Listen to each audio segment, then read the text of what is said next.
We have these Aleph Bays, Gimel Dalet Hey, Yud, Chaf, okay. Something about like the first 10. Yep, you're good. There's something about like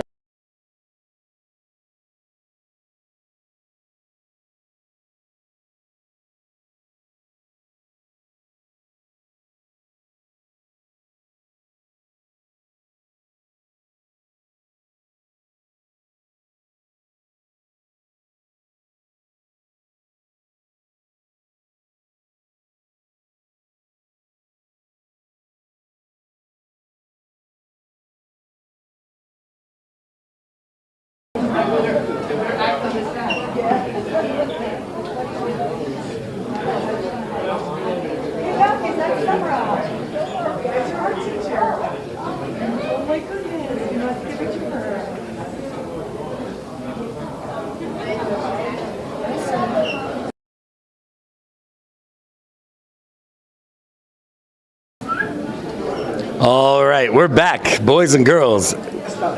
We're starting again. We're not back. We're in here for the first.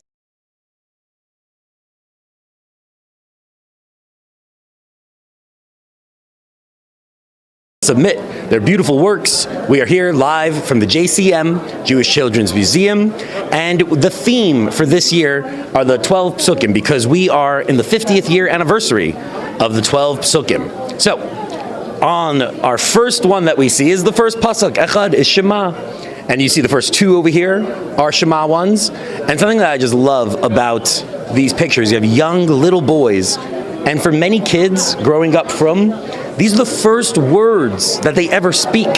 So you see, this is a little child. He's got his teddy bear. He's going to sleep, and he knows Shema. So these are the first words that a Jewish parent teaches, which is another one of the 12 psukim, V'shinantam levanecha. But this over here, you got boys in blue, and they are saying their Shema, a very, very cute teddy bear. And you have these little Magen Davids. I love it. Dreaming Jewish thoughts. The Rebbe wasn't into non-Jewish animals. All right, whatever. I'm not throwing shade. I'm only going to talk the artists up. Okay, so we have Shema. Perfect. First two. Now this one, I was actually looking at this one for a few minutes, and I'm not really sure what's going on. I didn't want to read the card. Not sure which one it's this card or this card. I think it's this one, Emuna Nadich. I didn't want to read the card because I want to go in blind, just like see what it is. And I don't get it, but I love it. You have the first 9 letters of the Aleph base here. 10 seems to be is still part of the prime original ones, but 30 with Yud, Kaf, Chaf, Lamed. So these are like the small numbers, the big numbers. I don't get it, but I love it. Also, potentially, because you have blue and pink, maybe they're making a masculine-feminine connection. We also have the Chassan and Kala. Again, I don't get it, but I love it. It's making me think. And that's really what good art is supposed to do. Good art is not supposed to answer your questions. It's supposed to give you what to chew on and come up with your own ideas, your own interpretations. So this is great. I don't get it, but I love it. It has the Eitz Chaim here at the bottom. You can see, I thought it would be a Kabbalah tree. You know, the Kabbalah tree is called an Eitz Chaim. I thought they'd have the Kabbalah sequence. They don't, but it's still foundational, leading into all this life of Jewish. You got Shabbos, learning. I love it. Again, don't get it, but love it. All right, moving on, we have a base of Mikdash over here. This looks like a splitting of the sea, I'd assume. We're looking at the splitting sea. So maybe this is Bechol Dar V'Dar, where we leave Egypt. So potentially that's what's going on. And when we leave Egypt, this is very interesting. Leaving Egypt is breaking out of prison. But that doesn't tell you where you're going to. You're running from somewhere. But where are we running towards? You also have to have a goal of where you're running towards. Beis Hamikdash, Mashiach, Jewish ideas, Jewish identity. And these are chains? Yes! Who's this artist? I'm loving this. Miriam Lang. This is fantastic. It's the ocean splits, but it's really the chains that shackle us. The chains are broken. Love it. Absolutely love it. There's faces in there. Are these the Jews leaving Egypt? Probably. They look very serene. Love the color work. Love the chains that are ocean.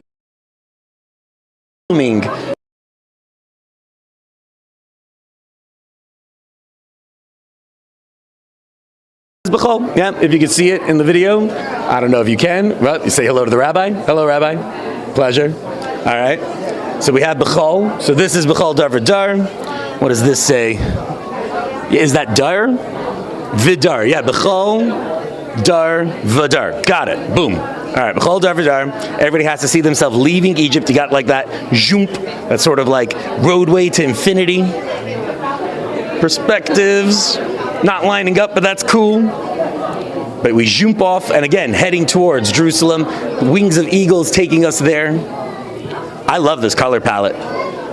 Love the little mints, soft mint. Fantastic. So again, we got a Bechol Dar V'Dar leaving Egypt, and again, we don't just leave, we head towards. So we're breaking out of whatever shackles us, and we head towards a beautiful future, Mashiach, peace on earth, all the most beautiful things. Okay, moving on. All right. A little mountain range with a dude mountain dude with the staff. Staff is giving me Maisha vibes, Yud Kei Vav Kei staff. I didn't know that Maisha's staff had Yud Kei Vav Kei.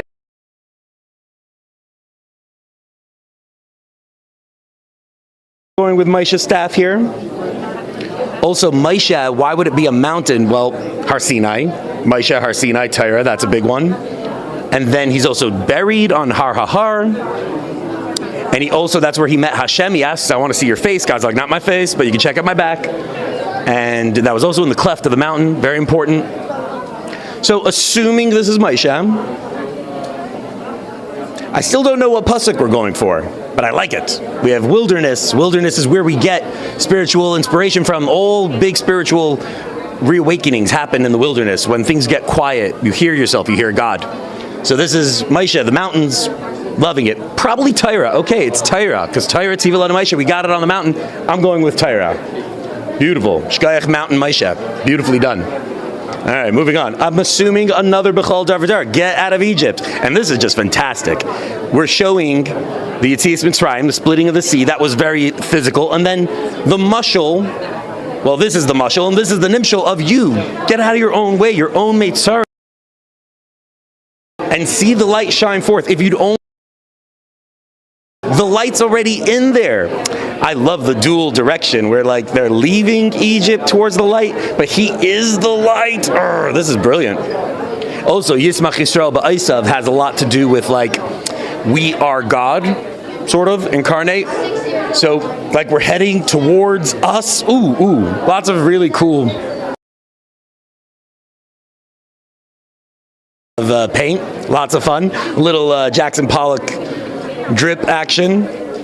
Tons of fun with dual direction is just really get line up on this one. All right, moving on. We got another Taita Tziva Lanu Maisha.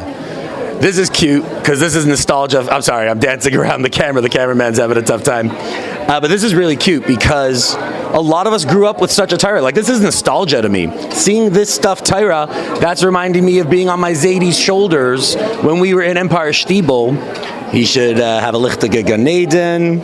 So this is very cute, little nostalgia. And that, again, is the continuity. We give it to the kids. It's the chain.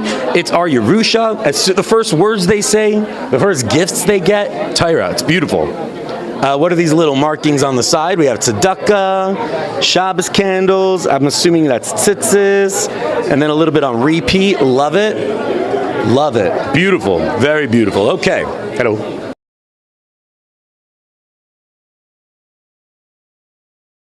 Because we're looking at a shtickle Torah over here. We have a bunch of names over. But we have a bunch of Jews listed out in the Torah, which again, maybe that's the idea of the Torah. What is the Torah? Yisrael, Iraisa, Kuchabrichu, it's all one. So this is Yisrael in Torah, all one. Love it.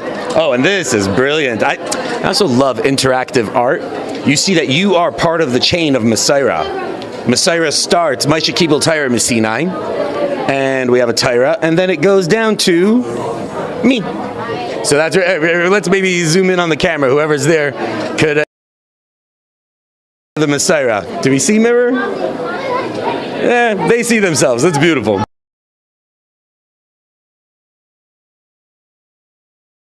All right, we have Torah in the waterfall. Brilliant. Whoever this guy is. Maybe MS. MS, we got MS over there. I got MS.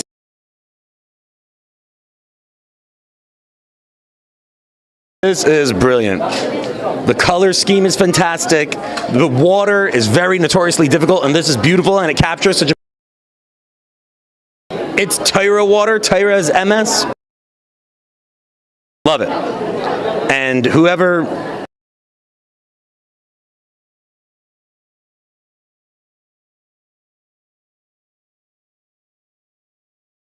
Lowest places, Torah fits everywhere. Torah's not shy of anything. Torah starts from the highest highs and it'll go. And it'll make it so beautiful, mamish. Deliciously beautiful. Okay. Torah, what are you? This looks like a Jerusalem street. Evening time, maybe Shabbos. They're in their talesim, heading into Shabbos. I'm not exactly sure what pasuk that would be. But we always love seeing a Jerusalem street. And, our hearts start beating. We see Jerusalem, and we can't wait for the time. And it's just lovely. I love Shabbos in Jerusalem. So, shkayach to this guy for making us remember about Shabbos in Jerusalem. I don't know what pasuk we're doing here. But if you of what you think. Now, we could just check the card, but we don't want to. We want the art to be interpretable. That's the idea. All right. Assuming, again, this is Torah, we're at Sinai. Oh, this is brilliant. I don't know if you can see over here. But here you see it's from all the generations. Because they say all of us were there. We were all standing at Sinai receiving the Torah. Again, it's not just my father got it and his father got it, that too. But also you got it. You're a direct recipient. So here, you got modern day Jews witnessing and receiving the Torah. It's brilliant, brilliant. All right, and Hashem's glory comes down, and really, whatever. I'm not, woulda, shoulda, coulda, but like, they talk about when Hashem's Shekhinah touches, the whole thing just erupts in flames, and I'm like, I want to see a fiery. Maybe there's more. Okay, good. This is beautiful, and I love the modern Jews. They say there are probably 3 million Jews there. So this is wonderful. This is beautiful. All right, moving on. L'chayra, that's Torah. Sorry. Okay, moving on. What do we got? All right, more echad. Echad l'chayra is the pasuk Torah. And Torah tzivah. Oh, I'm sorry. Shema. Shema Yisrael Hashem Elokeinu Hashem Echad. Showing you that we are all connected. Whether you're ancient, whether you're the Rebbe connected, Neshama Klal is connected to all. Whether you're a little boy or girl, instead of Hashem l'chayra.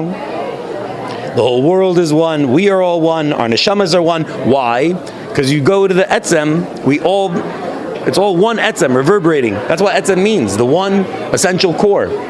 So if you could get deep enough within yourself, you could connect with all people and all things. That's a very big, deep message of the Pasuk Shema. That's why it's one of the most important psukim in Judaism. It's because it's telling you everything is one. Go deep enough within yourself, and you connect with all things in the world and beyond the world. All right, what do we got? Yagaiti Umatzasi. Oh, this is great. You see the mountain of effort he's done. And he's worked, and he's yagaiti, and he's yagaiti. And with all these yagaitis, matzatzi. The only way you achieve and you get to the top of the mountain is if take, yagaiti. And you see, I tried, no. I'm just describing the art as I see it. Yeah. Unbelievable. It's beautiful.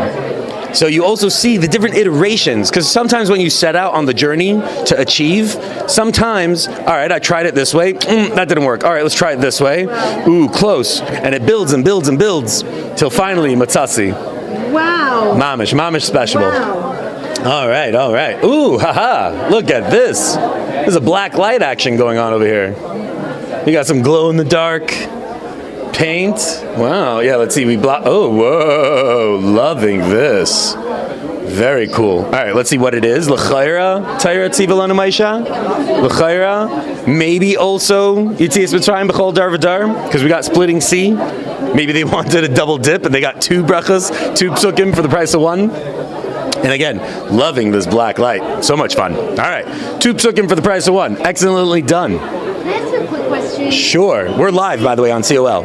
But you're welcome to ask a question. Do you want to ask your question? No. I don't want them to hear. Well, then maybe we should. Yeah, you can talk to me afterward. I'll be around. Okay. All right. So, making sure we don't miss anybody, anything. It's beautiful. Whoa, embroidery. Love it. This is our first other form of media. I'm loving it. It's embroidery. Okay, so it's definitely beautiful. It's definitely embroidery. But what pasuk are we dealing with? We have like a center of light, maybe light coming out of Jerusalem. Okay, Jerusalem's like a center of Tyra. Is that, again, Tyra? Trying to understand what this one is. I definitely love it. Maybe this is Yismach Hashem, Yismach Hashem Ba'aisav, because these are his workings. This is what God made. Although the pure Yismach is about us, the pinnacle of his creation. Not sure, but I'm loving it that we have mixed media over here. But I don't know what it is, but it's lovely. All right, what do we got over here? We got the human tree combo. Ki Adam Eitz Asada. That's a pasuk. It's not one of the 12 psukim, but that's a pasuk. And maybe like sort of what hangs off of him are his mitzvahs. I see mitzvahs here. I see talis, I see tefillin, I see candles, I see sukkah. Maybe this. Ooh, whoa. What if this is Tchias Amesim? Okay, this would be crazy if that's what's going on. I don't know what's going on. But if this is Tchias Amesim, which Kol Yisrael Yeshem Chelik Olam Haba is about Tchias Amesim, that we all. Oh, it totally is. That's exactly what's going on here. I love that because it has a remind here.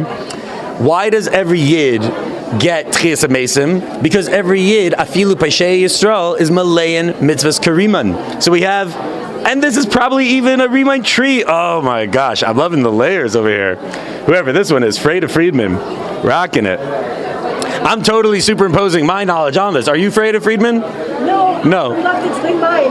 Okay, sure. We'd love that. Absolutely. I'm kind of doing the thing. Where are you? Outside. Okay, so we'll go outside right after this. That's perfect. Exactly, Perfect. Okay. That's not Freda Friedman, but she's whoever she is, and we're going to discover her art in just a minute. Okay. So this is a remind tree, and that's why it has the remind here, and it has all the seeds, because Afil Peshay Yisrael Malay Mitzvahs Kariman. And that's why he's going to be reborn. He's coming out of the ground. Oh my God, this is tripping me out. This is a person being like hatched from his mitzvahs. The seed was his mitzvah, and that's giving birth to him. Oh my gosh, this is wild. Wild, if that's what's happening. We'll read the card later. Okay, we're going to follow one of the artists outside to the hallway to show one of the pieces in the hallway. Perfect. All right. Meisha, how's it going? Shem. You submitted something? No, but I've been managing the background the whole. But we're live. Just Hi guys. yeah. Everybody. Hello. Say hello. Hi everyone. This is Art of the Covenant. This is Maishi Katz, an incredible artist. He doesn't have pieces here, but since he's a big artist, he's supporting the whole movement. Big fan. Maishi Katz, check out Arc. Yes, Mamish. He's making all this happen. So Maishi Katz. Yeah. Yay. We love you. All right, we'll catch you, brother. This is a lovely piece that maybe we could dissect forever and ever. But the artist is inside. We could ask Reb Michal Muchnik how long it took him. That's my first real question. How long did it take you? All right, what do we got? First of all, we're going to pass you the mic. You say your name and you describe your piece. So this is my piece. My name is Esther Rachel El-Kayem. I'm from Florida, and I came specifically for this event for Lag BaOmer. And my piece is on the pasuk Torah Tziva. It is based on Sichos of the Rebbe, and quoted here. And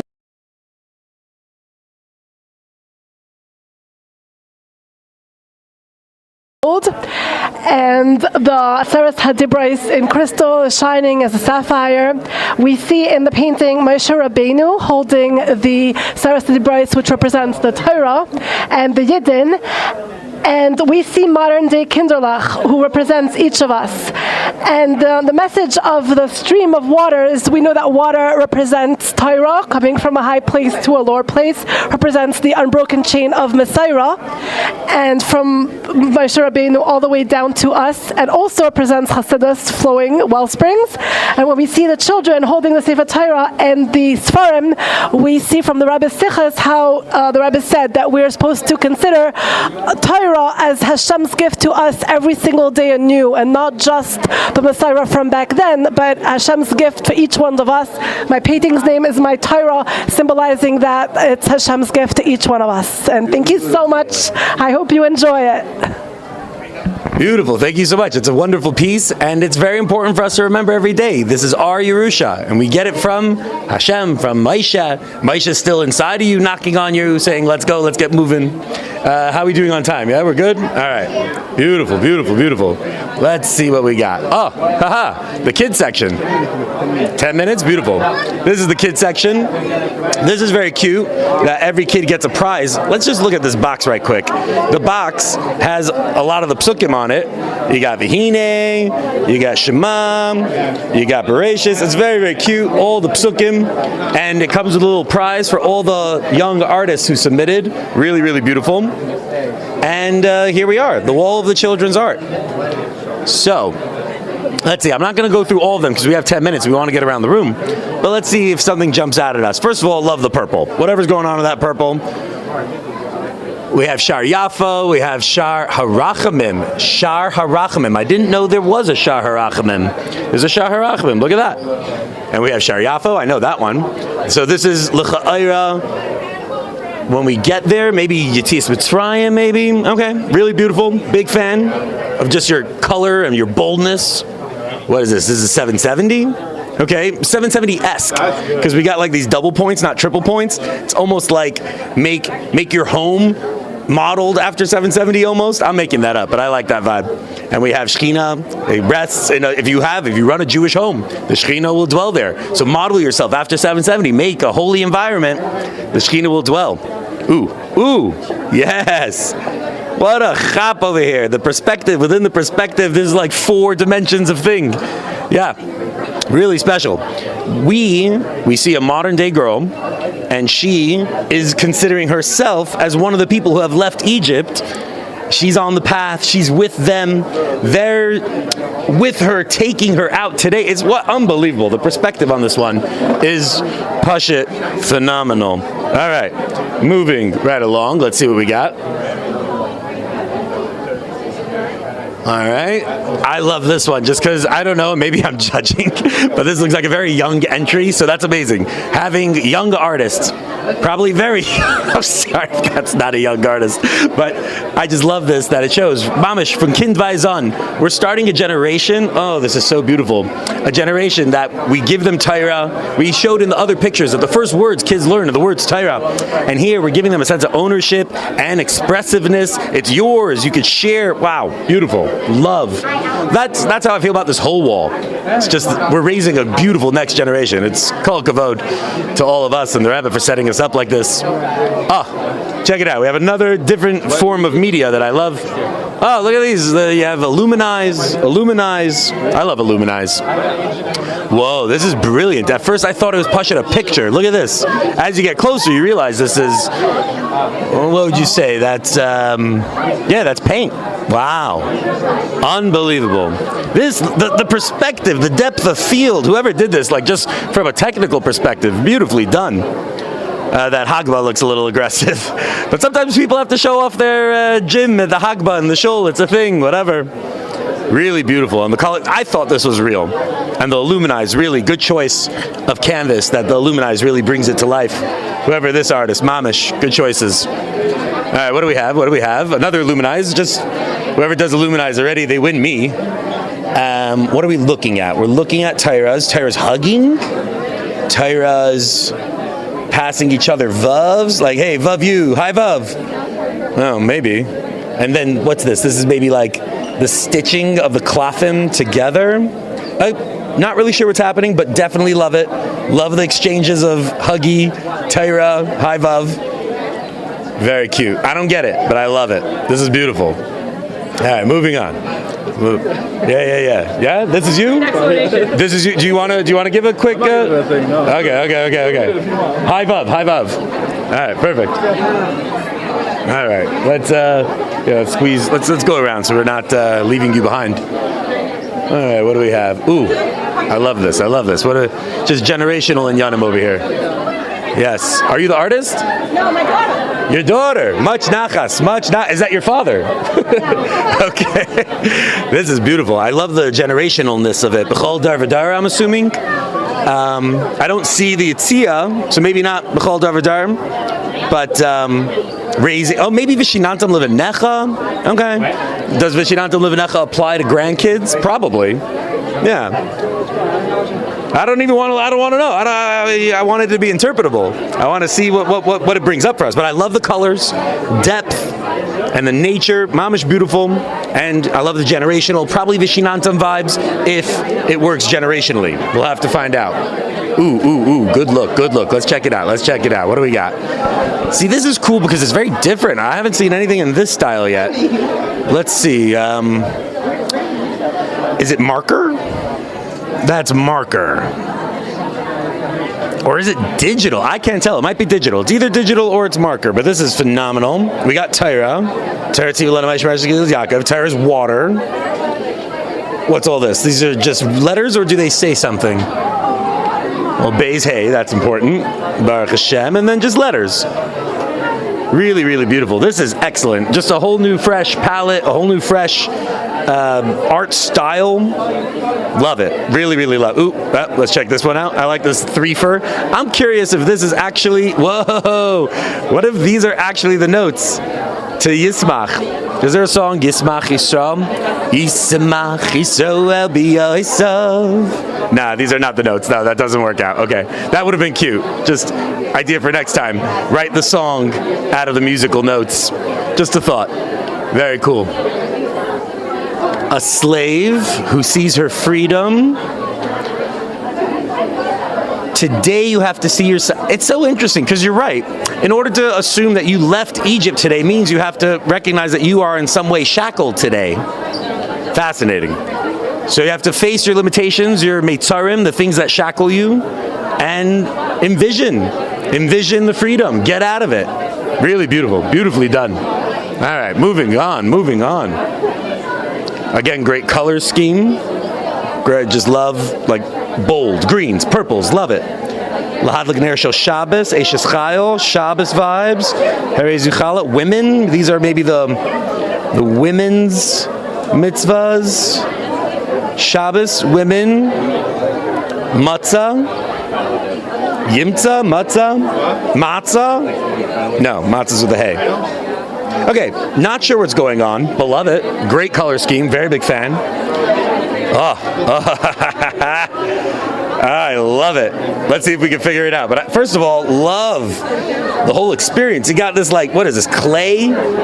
This is like a whole plaster. Brilliant, mamish brilliant. So you have the implements. I love the 3D-ness of it. Okay, we have a palette. We have a palette in a hand and all the tools. Something, what is this? This has to, I would have thought Lashon Hara, like clean your mouth, have not Lashon Hara, but that doesn't fit with any of our 12 psukim, but I'm still going to go with that. Keep a clean mouth, b'chlal, just good things. No Lashon Hara. And I see V'ahavta, V'shina. Oh, this one picked all of them. It's like, take one of the psukim. No, I want all the psukim. So let's see if there's a flow. It starts with Torah, goes to Shema, Kol. All right, it's definitely beautiful. There's a mouth. Say the 12 psukim. Say the 12 psukim. Mouth, boom, psukim. Love it. Again, don't fully get the toothbrush now. But this is just the 3D-ness of it all. Excellent. Beautifully done. Whoever you, Mushki Pro. Beautifully done. Oh, and here we go, 3D again. Whoever is doing these things, unbelievable. Okay, so here we have a piece that Pasha has like come to life. This is like alive. A beating heart. Me. I'm your heart. I don't fully get that one either, but loving it. I'm your heart. Again, beautiful color palette. L'chaira plaster again. These flowers are beautiful.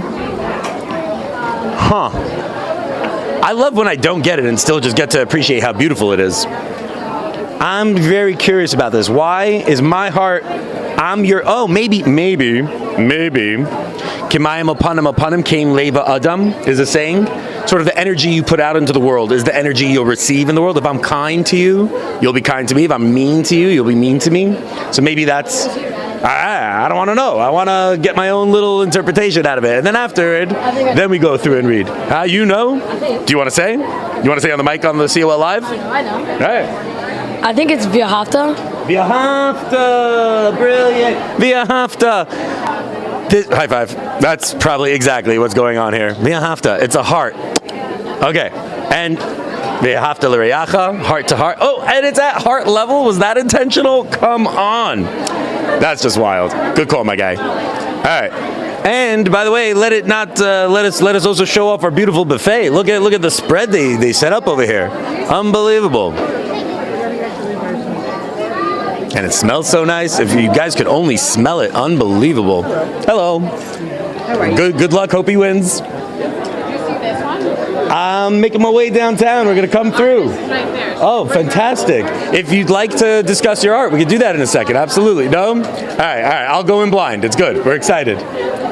Okay, this actually reminds me of last year. There was a guy who did something with Chayenu. It was like showing all the different, I think he might have even won. But it showed like all the different miftaim. He was running around with a chayenu, putting on tefillin with people. They were taking a selfie. I remember that one very vividly, apparently. Similar style. So I'm wondering if it's the same artist. But let's see. Torah tziva lanu ma'ishmer Kios Yaakov. So we're talking about Torah. So what? What are we seeing? We see Parai and the blood and the 10. We see that we got the Torah. Okay. We see Maisha, sheep, dreams of ladders. I don't see like one consistent theme, but like Garden of Eden.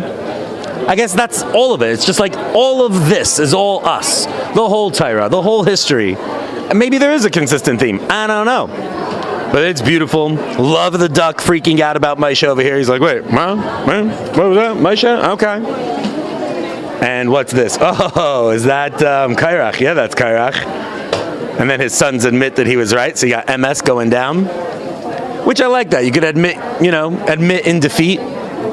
This one's beautiful. I thank God I'm not one of the judges because this competition would be over. As a child. Yes, we have Maisha in the river, exactly, in the basket. That's beautiful. we might have an orphan on our heads. Okay. Why in the candles? Why specifically in the candles? Light, I guess, bring light into the world.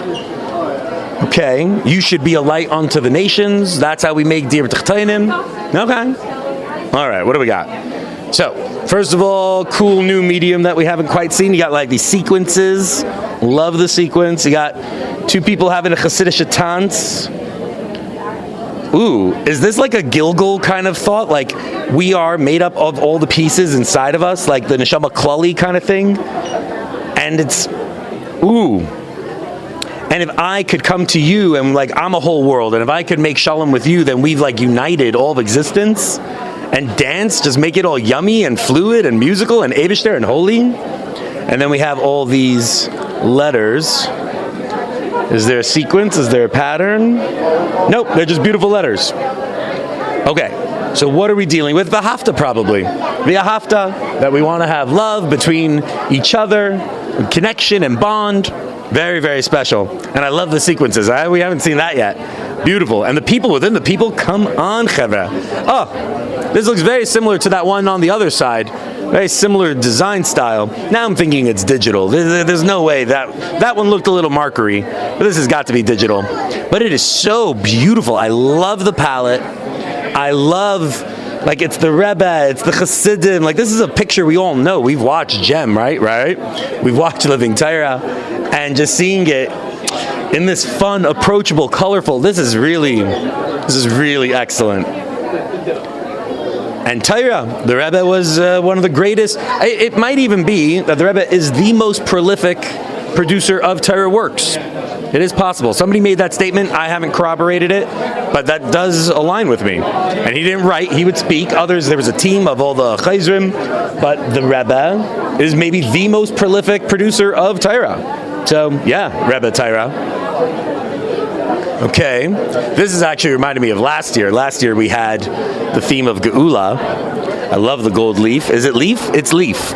Is it paint or leaf? That's leaf. That's probably paint. Beautifully done, beautifully done. And maybe Bechol, like heading towards. Maybe Dir Zubetachtainim. Dir Zubetachtainim. We want Hashem's place to live here. It's gorgeous. Oh wait, more gold. I love all the gold. This is gold paint. Is it? It is, I think. Anyway, really, really beautiful. Shema Yisrael Hashem Elokeinu Hashem Echad. You have all the Zayin Rikim. So when you say Echad, you're supposed to hold the Ch. You go Echad, and that Ch is the seven heavens and earth. So you got the seven heavens, not 1, 2, 3, 4, 5, 6, 7. Why did I say not 1, not 2?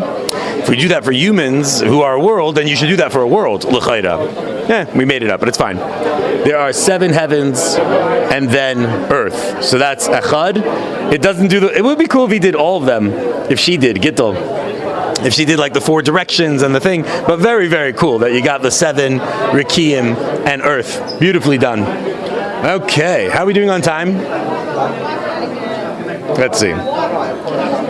It's officially 7, which officially means we're starting. Should we try to find Menachem or keep going? We'll keep. It's a COL. It's a live stream. Okay, let's see. While we're not seeing Menachem, we'll just keep going through the art. Perfect. All right, is this watercolor? I love this. We haven't seen a watercolor yet either. This is very, very special. Okay, he's writing a Torah, so we're dealing with Torah.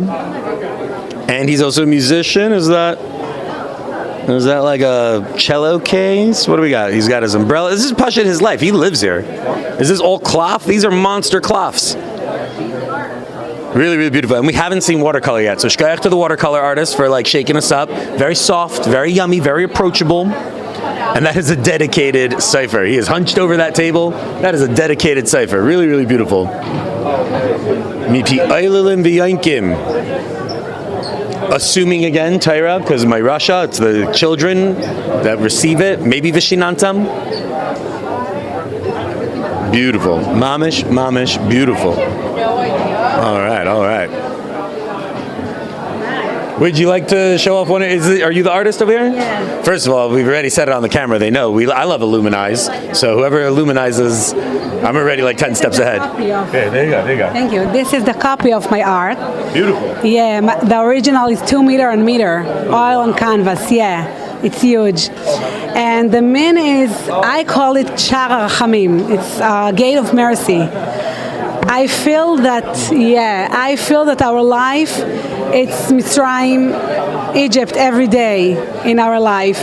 And every morning that we are waking up, we have a wall that's standing in our heart. So my prayer is to feel how can go with our heart and our emotions out from that Egypt every day. And I hope that it will be with mercy. Yeah, because we have in that galus so much gvuras. So Bezrat Hashem, Shakadosh Baruch Hu will give it with mercy, and the color and all of the meaning was beautiful. That. Yeah, Very, very beautiful. Yeah. So Bechol Dor Vador, not only every generation we have to feel like that. It's every day. Every day. Yeah. Bechol Yom Vayom. Exactly. Thank you. Pleasure. Yeah. Wow, that is very, very special. Also, we start every morning with Maida Ani.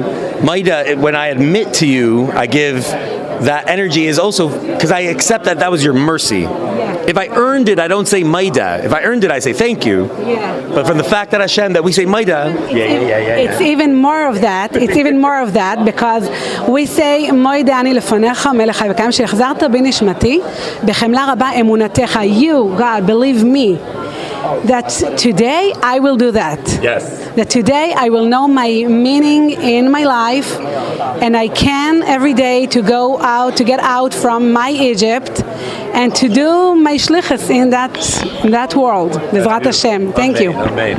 Really, really special. Thank you for showing us. Absolutely. And it's so beautiful. Shar Rachamim. Yeah. Pleasure. Thank you so much. All right. And I love that they put these two together. They're mostly strong palates, especially coming from such a soft, yummy, approachable. And then we're like, ha, strong. Lies zu, dir b'tchteinim. Lies lai dira zu. Okay, so it's homes of light. This house is a dir b'tchteinim for Hashem. I love it. And it's strong. And now this is Ahava, V'ahavta recha kamaycha, Amar Rabbi Akiva Zekla Gadol B'Torah.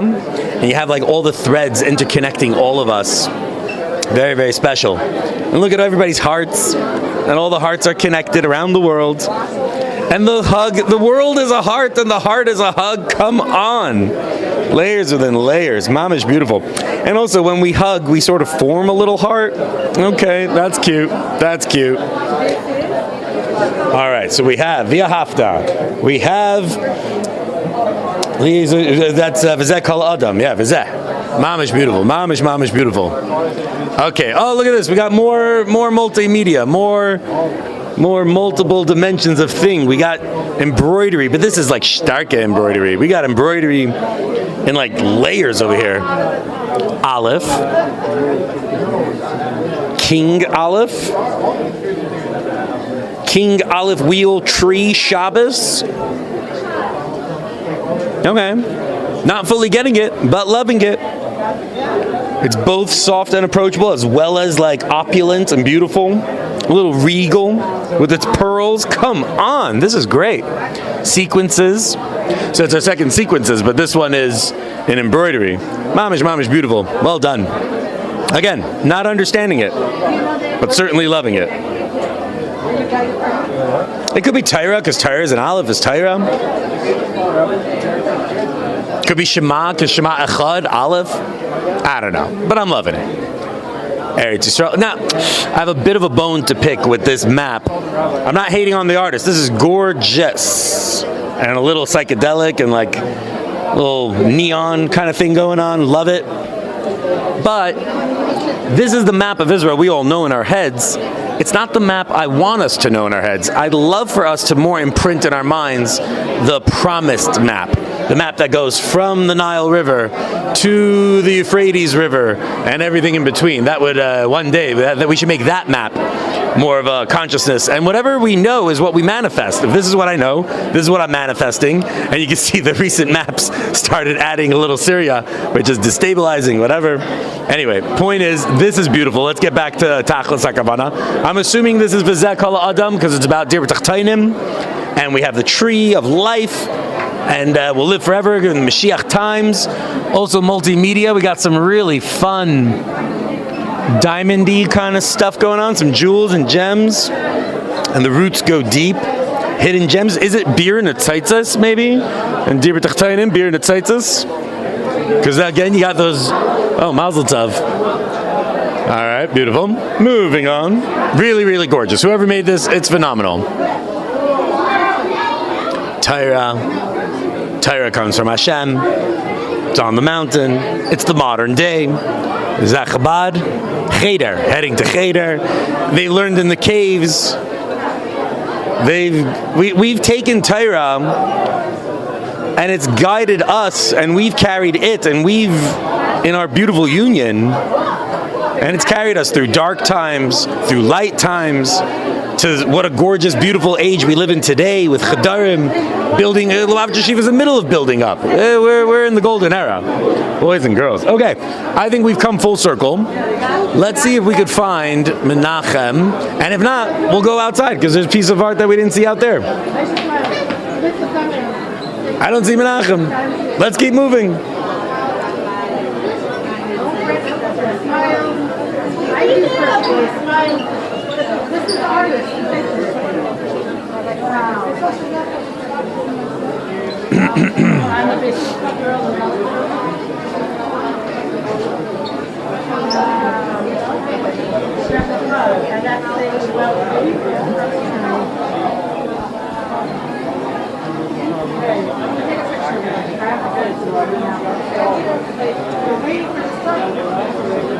Excuse me. Yeah. You were saying about that Israel picture, that it's not the right shape because it should be from the river to the sea. The river to the river, the Nile to the Euphrates. I say I want the promised land borders to be what is in our minds and manifesting. That's what I tried to capture. This is you? No, but I did another one that's here, and I tried to capture that. The promised land. Yeah, because the first word is Bereshit. What's the last word of the Torah? I know. The Yisrael. Yeah. That's why I put Yisrael on the picture, because The world is created for the purpose of Israel and with Jews. Jerusalem right That's the foundation stone. That's where he got what started. I put in my picture. And it's not that obvious, but it certainly doesn't look like that. Israel. And when I came in, I saw that too. And I happen to also love it's this. I mean, very it's nice. really, it's visually It's slapping me very in the nice, face. But it's, it just isn't what's written in the Bible. That's all I'm saying. I agree, and I want river to river. I want the full promised borders. Let's go. Dir b'tachtainim in our home, the promised land. All right. What didn't we see? Let's go outside if we don't see Menachem. No, I just want to say, I interview artists for Beit Mashiach. Lovely.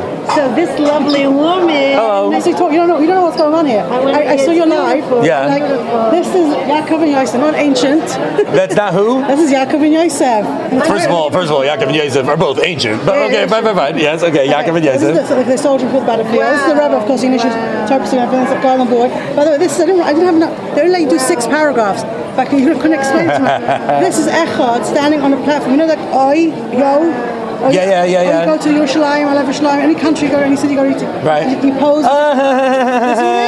Got you. I didn't cop that. I didn't cop I that. couldn't write everything in. It's before the breast. This is the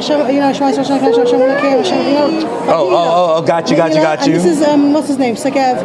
You wanted to say the Torah pasuk in Gaza. We're using tunnels, and they end up bringing her here at CT. Took the mic. Oh, So you have to read all the things. Yeah, no, I don't read the things because I want to see like what I'm And just of course, getting. it's the Echad, But the this is very Hashem, special. the heavens and the four corners of the You're world. showing all instances where Echad has a story I where we. don't want to put death, and I don't want to put the Spanish Inquisition. Valid. So I did, so I do like happy things. You know what Right. I'm saying? This was a bittersweet moment, but it's also happy where Yeah. he doesn't want to break his Shema to say hello to his son. Right. Unique. This is This is also the street sign. You know when someone stands by the street sign? Every place you go to. It's like the Oi or the Yo in Crown Heights, or where you go to Jerusalem, it's got the J-Lem, you know? The boy that goes in Torah pasuk, yeah. Very beautiful. This is another Shema instance by Ne'ilah, where we end Shema Yisrael. This is where the kids, the night before the bris, Shema. What's his name? Segev, I have his name down. This is the Segev. He was. He wanted to do the say Shema in front of the whole world when he was in Gaza. He thought he'll come on stage by Hamas, but then they came by Sittin. And he did it by Sittin. And that's a picture. That's like the. On the mic. That's beautiful. Yeah. All right. Well, thank you for enlightening us. Wait, you saw the live stream. You came running over. You're like, wait, that's wrong. I gotta go. Yeah, I saw it. That's great. All right. Well, Shkayach Gadol. Really, really beautiful work. All right. I did see Menachem. So, are we getting started? Now, what's on the screen right now? Nothing. No signal detected. All right. If we're getting started, then I'll wrap this up. Give me 10 seconds. Yeah. Seconds or minutes? No. I'm literally putting a slide through. All right. Wrap it up. Yeah, wrap it up. He's not ready, you're saying? Ready? We're ready. Okay. The slideshow up. So we're done. 2 minutes? You want me to talk for 2 more minutes?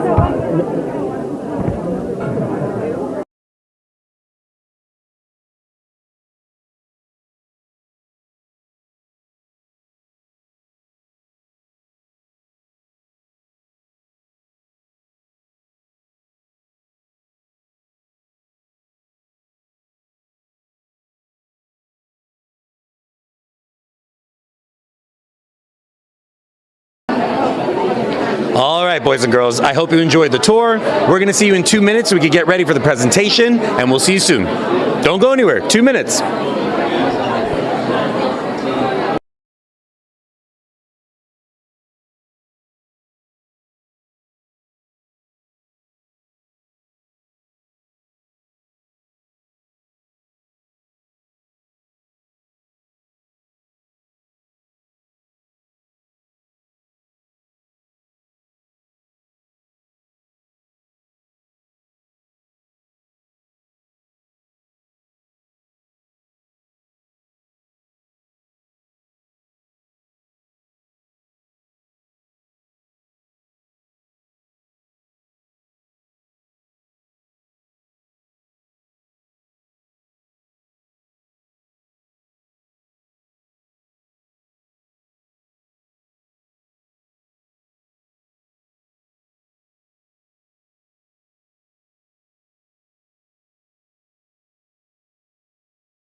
Did you see the little mentions?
I was like, I wanted to get messages like that's not what it's representing.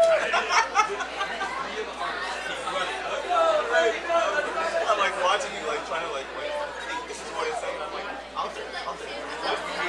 No, but I was watching you, like that's what was like. I'm like watching the one with the palette. And now you're like, I don't know what the heck this is. Like they say, the toothbrush there. Keep it clean. I get like a conscious live stream coming out of your mouth, and I'm like, and I wonder if he's gonna turn these messages down. I'm just telling you what it is. You knew. Yeah. Save the club. No, it's not like that. It's the mouth hates the world. Hates the pain. Yes. Yeah, when you say actually painting, you're painting the world. And I'm like, I'll be listen, man. Hear me out. Like, stop saying this is my own yard. So what the heck are you doing?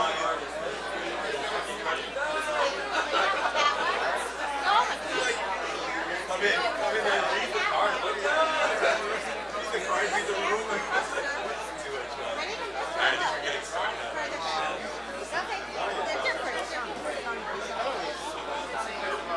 I'm just taking it off. I thought I was ready for binoculars.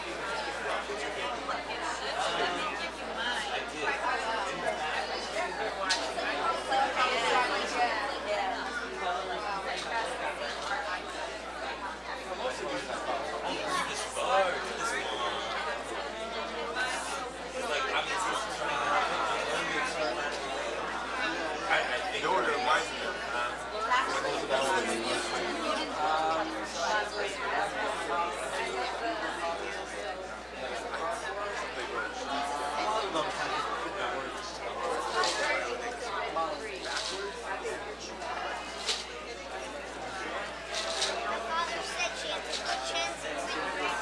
No matter what I'm seeing.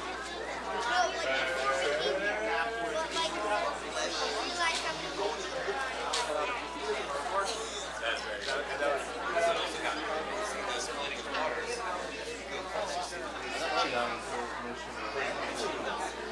Very, very good. This is what I didn't get. How did you got this from? No clue. No clue what's going on there. I love it. No clue.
Okay, hi.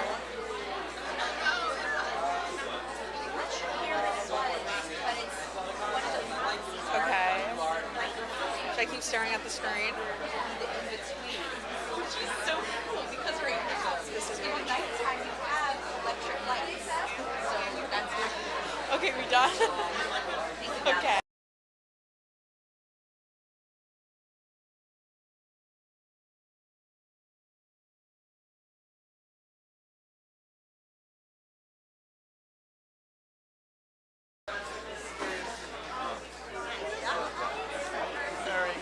Very nice art. Now you're into a Jewish art exhibit.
All right, you tell me when we're ready. We're ready. Okay, is this thing on? It is on.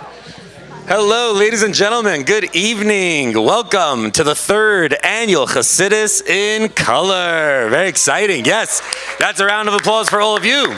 You guys did good work.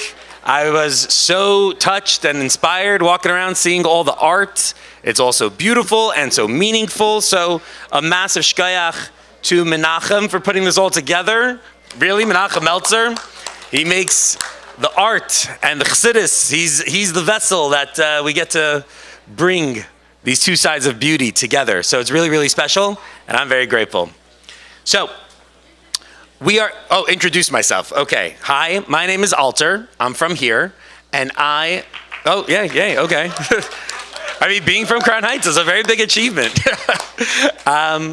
So I love art, and I love Chassidus, and I try to live in the nexus where those things meet, because I believe that we live in the last generation, and it says that when Mashiach comes, v'ra'u kol basar yachtav, as Pi Hashem dibar, that we will see that it is Hashem's words that make everything happen. So all the people who are making Chassidus in a visual medium, it's literally bringing the prophecy true. So you guys are what was foretold, and that's why I'm into this, and that's why I'm helping Menachem. So that's my introduction. Thank you.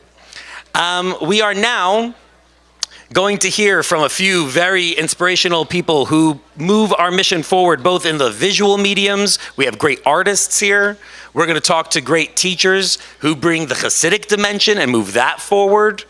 And we're going to begin with our first presenter, who, if you look over here to this side, we have all the children's art. And this was put together by one of our chiefs who, really, the Rebbe built an army, and whenever you have an army, you have generals, and yes, there are ranked generals, but then there are the generals who hand out the ranks. So we are going to introduce one of the chief bringers of light and Torah. Please welcome to the stage Rabbi Shimi Weinbaum.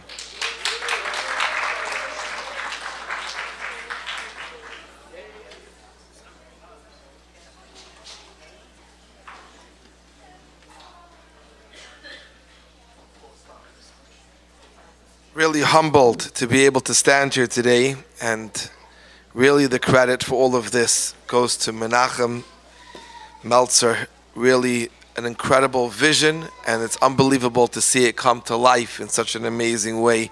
A big Yasher Koyach to you, Menachem.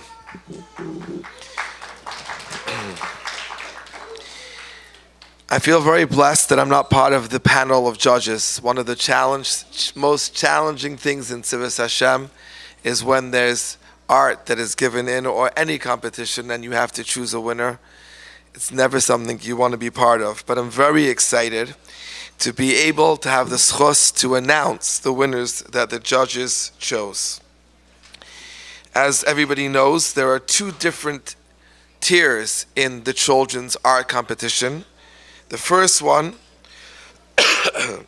is from the ages of 7 to 11.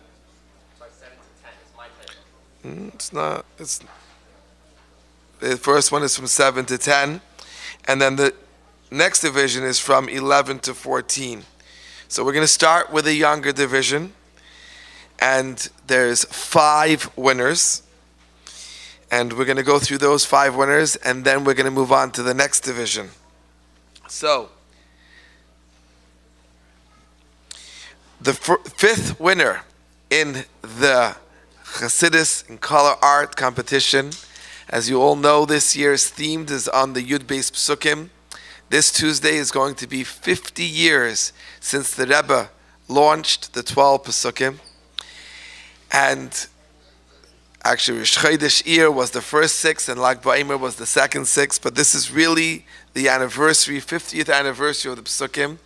And these children have brought these Psukim to life in the most incredible way. So, here we go. The 5th one in the younger division. The winner is Mina Muchnik.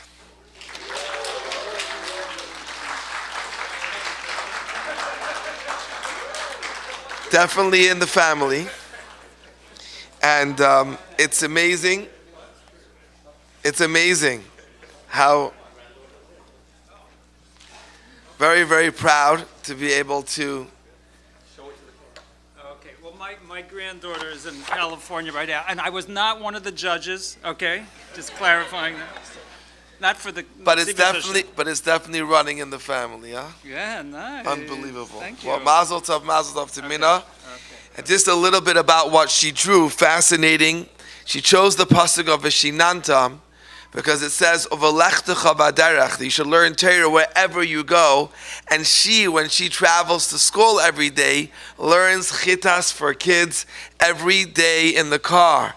So she connects very well with that pasuk, and you can see in the picture how this kid's sitting in the car, they're learning chitas for kids, and they're listening to chitas for kids and watching it on the screen. So it's really, really tremendously creative. A huge round of applause for Mina. Moving up to the 4th place, this girl who won the 4th place has chosen a pasuk of B'chol Dei Vardar, and the most beautiful way to present it. She made a picture of her looking through binoculars of the Yidden going out of Mitzrayim. So it shouldn't just be something from the past, but something that she can live with today and see herself actually going out of Mitzrayim. This is incredibly creative, and this is what the Rebbe really wants the children to do, to not just learn the Pesukim, but to actually connect with them and really feel like Hashem is taking me out of Mitzrayim today. And had Hashem not taken me out of Mitzrayim, I would still be there. So that's really the most, you look at that art, really incredible. Huge round of applause for Menuchi Kaduri.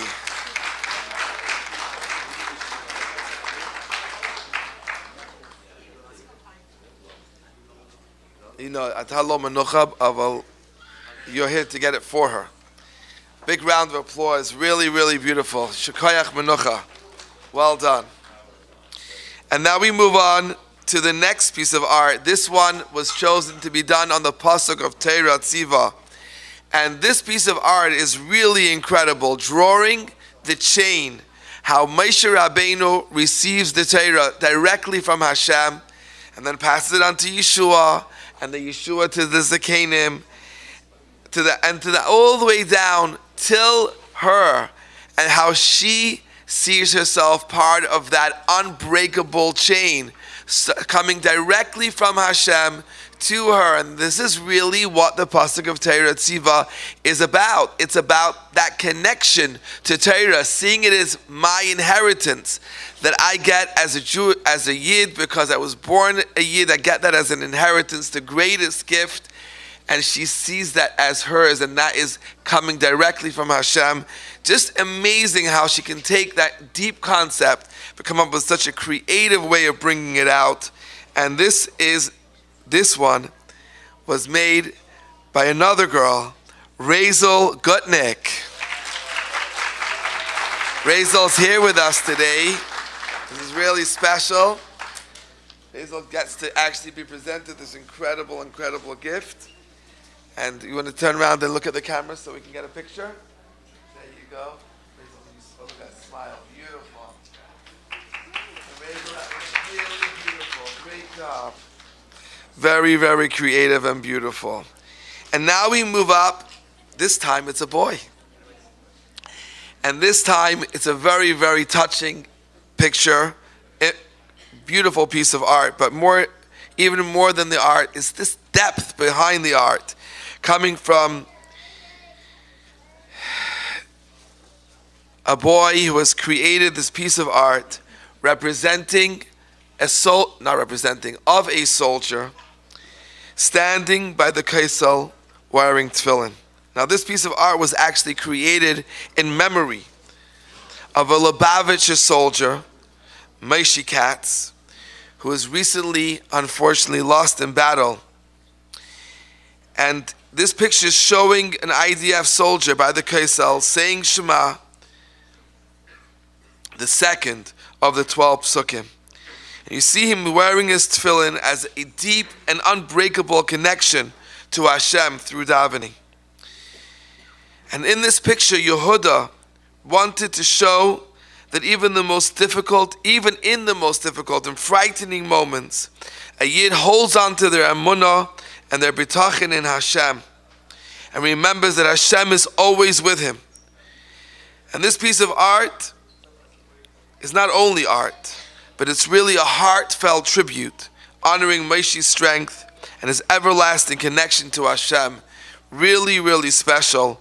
A big shout out for Yehuda Green.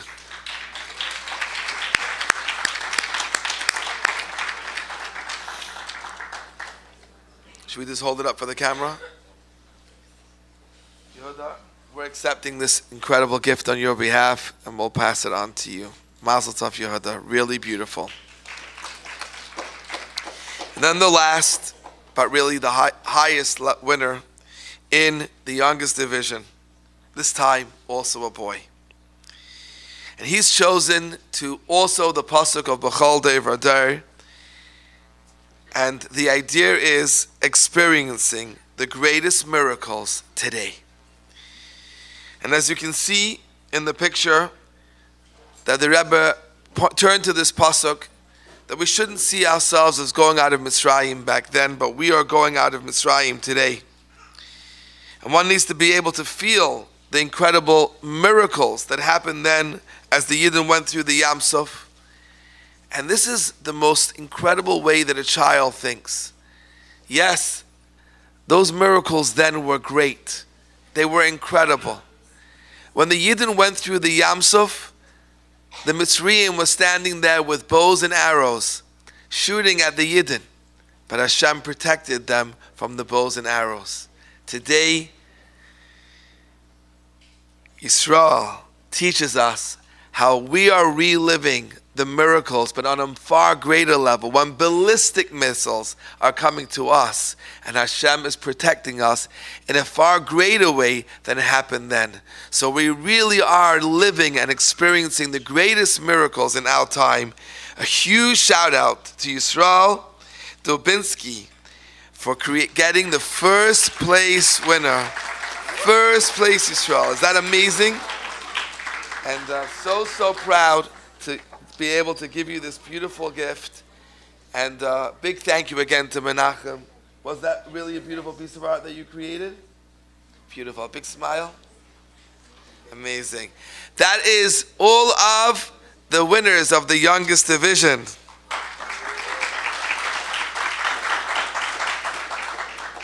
Very, very proud. And now we move up to the older division. Again, we're going to start with a 5th place winner. And again, this is going back. This is again a reminder. This is the 50th year, Rosh Chodesh year, the first 6, Lag BaOmer, the second 6. But the second 6 include a pasuk. The last one of the second 6 includes a pasuk actually from Tanya, because the first 2 of each set of psukim are for Torah Shebechsav, the second 2 are from Torah Shebal Peh, and the last 2 are from Tanya. But although the pasuk comes from Tanya, V'hinei Hashem Nitzav Alav, how the Alter Rebbe explains it, the origination of that pasuk comes from Torah Shebechsav in the story of Yaakov's dream. And you see in the image, this incredible piece of art that was created, how Yaakov then feels that V'hinei Hashem Nitzav Alav, behold, Hashem is standing with me. And this is the reminder for us that wherever we are, we can always see that V'hinei Hashem Nitzav Alav. There we go. V'hinei Hashem Nitzav Alav. You see Yaakov, you see the ladder, you see the dream, you see how Hashem is present, and so too Hashem is present with us. This is the most beautiful piece of art made by Menachem Zilberstrom, and he is actually here to be able to receive it. Now, tonight he's standing up here. But before you came in, you may have noticed he was dressed in uniform, and on Tuesday he'll be leading the entire Lag BaOmer parade. Come. 4-star general. This is not just a picture, not just a thought, something he lives with. Hashem is always present in his life. We are so proud of you. You're an amazing soldier. And look who's here to celebrate with you. How beautiful. Mazel tov, mazel tov. 4th place. This one is really very, very creative. Another pasuk, Yogaiti. Keep climbing is the message to all of us. I'm going to leave the name out, but I chose this pasuk of Yogaiti because it shows that you have to work hard, and when you do, then you'll succeed. And I draw a picture of a boy climbing a mountain, because this really shows me that when you're determined to do something and you put your mind to it, with Hashem's help, you will succeed. Sometimes it may feel hard, but it's worth all the effort in the end. Sometimes this is so powerful. This is a child writing this, incredible. Sometimes starting is the hardest part, but once you start and you just keep going, you can really amaze yourself with what you can accomplish. Forget about the piece of art. Just think about what the child's thinking and writing, and how amazing how he thought through this concept and connected with it and then depicted it in the most beautiful, beautiful way.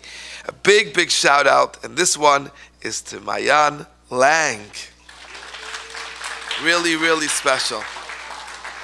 We're gonna just do it for the camera for Mayan, but no one from all the way from Canada. Wow. Oh wow, we are. I thought I was going to hold up the camera. Look at this.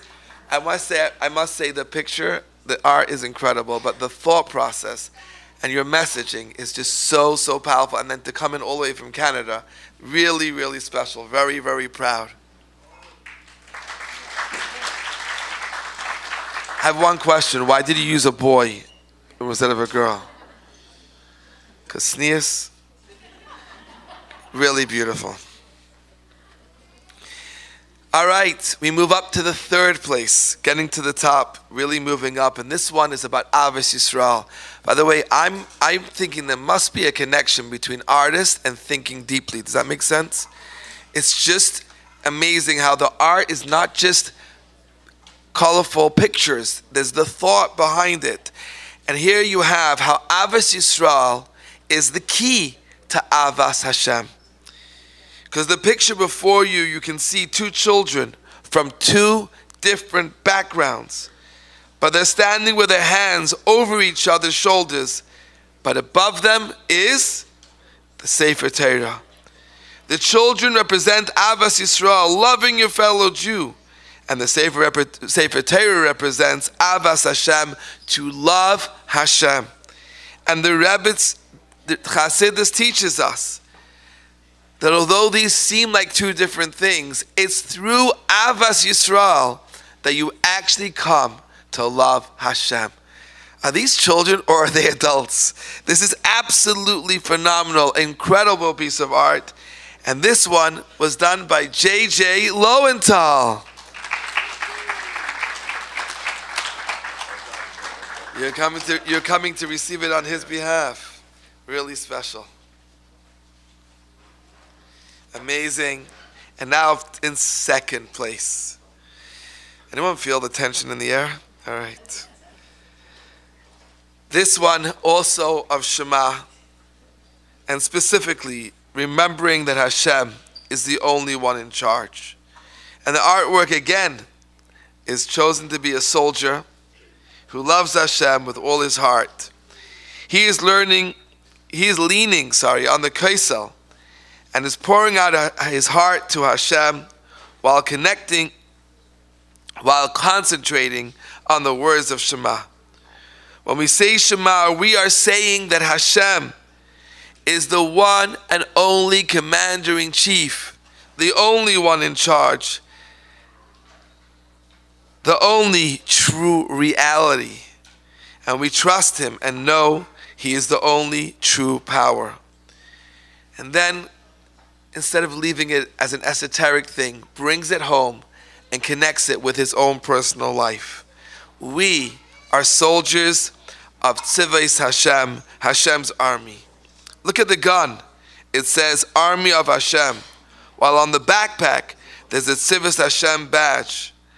In Tzivos Hashem, we are doing our best every day to fight our enemy, the Yetzer Hara, and do what's right. And even when things feel hard, and there has been so much hardship and sadness, but we don't give up. We keep believing because we know that Hashem is with us and Mashiach is coming now. How incredible. And of course, the winner. None other than Yisroel Feldman.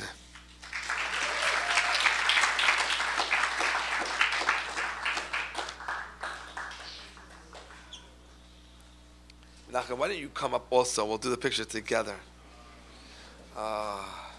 My nieces asked that I get a picture with Rabbi Weinbaum before the night's over. So. All right. And now, last, but really the highest award tonight. First place in the 11th to 14th division. And this one is also about going out of Mitzrayim. And unlike the one in the first division with the binoculars, took the same concept, but on a deeper level, painted a picture of her looking into a mirror, so she can see herself actually going out of Mitzrayim. And this is the message that we have for each and every one of us, to go out of our personal Mitzrayim, our own limitations, every single day.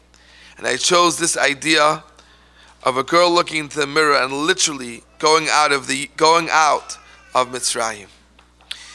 This winner, first place, is none other than Malka Moskowitz.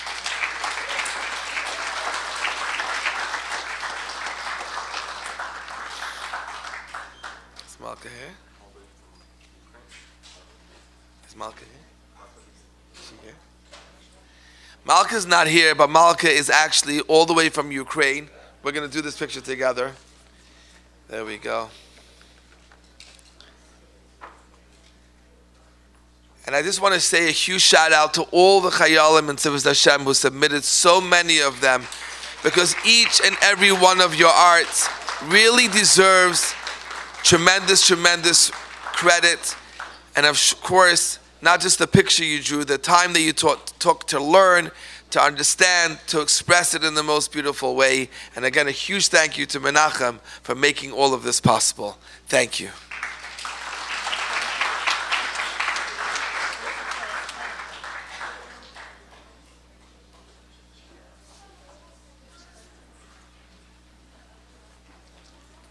Thank you very much to Reb Shimi. One more time, a hand for Reb Shimi, please.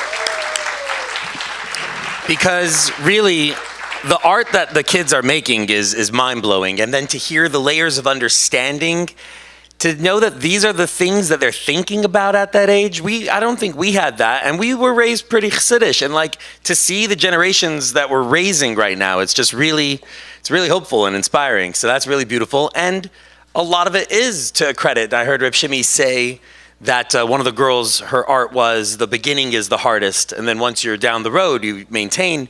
And it's like, you see how much Tzivos Hashem there is on our streets right now, because we're having the parade soon, and that's all shimmy.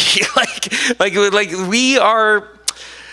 we're very lucky, Baruch Hashem. So I'm just very grateful that he's in our Kehila and part of our lives, and he brought the kids here and Reb Menachem to get these kids, really, the juice is flowing artistically and Chassidically. It's really, really beautiful. We're next going to call up a lovely artist who has inspired many in this room and all the people. Back then, there were only the three artists, you know? And now, Baruch Hashem, it's wide, it's broad, it's deep. But we're going to call up one of the pioneers, please, Reb Michal Machnik.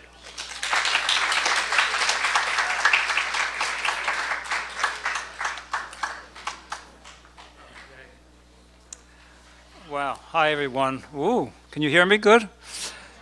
I was going to say the same thing that Alter said. I actually, the explanations from the children's artwork, I'm telling you, as an artist for many, many years, to take a concept and then you start to think, maybe this, maybe that, maybe I should put in this, maybe I should put in that. You know how artists think? By the time you get down to it, you're so burnt out. You know, it's hard to get to the first brush stroke.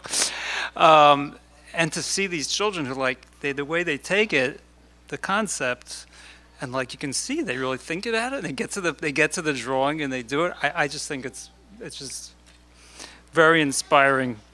They can teach us.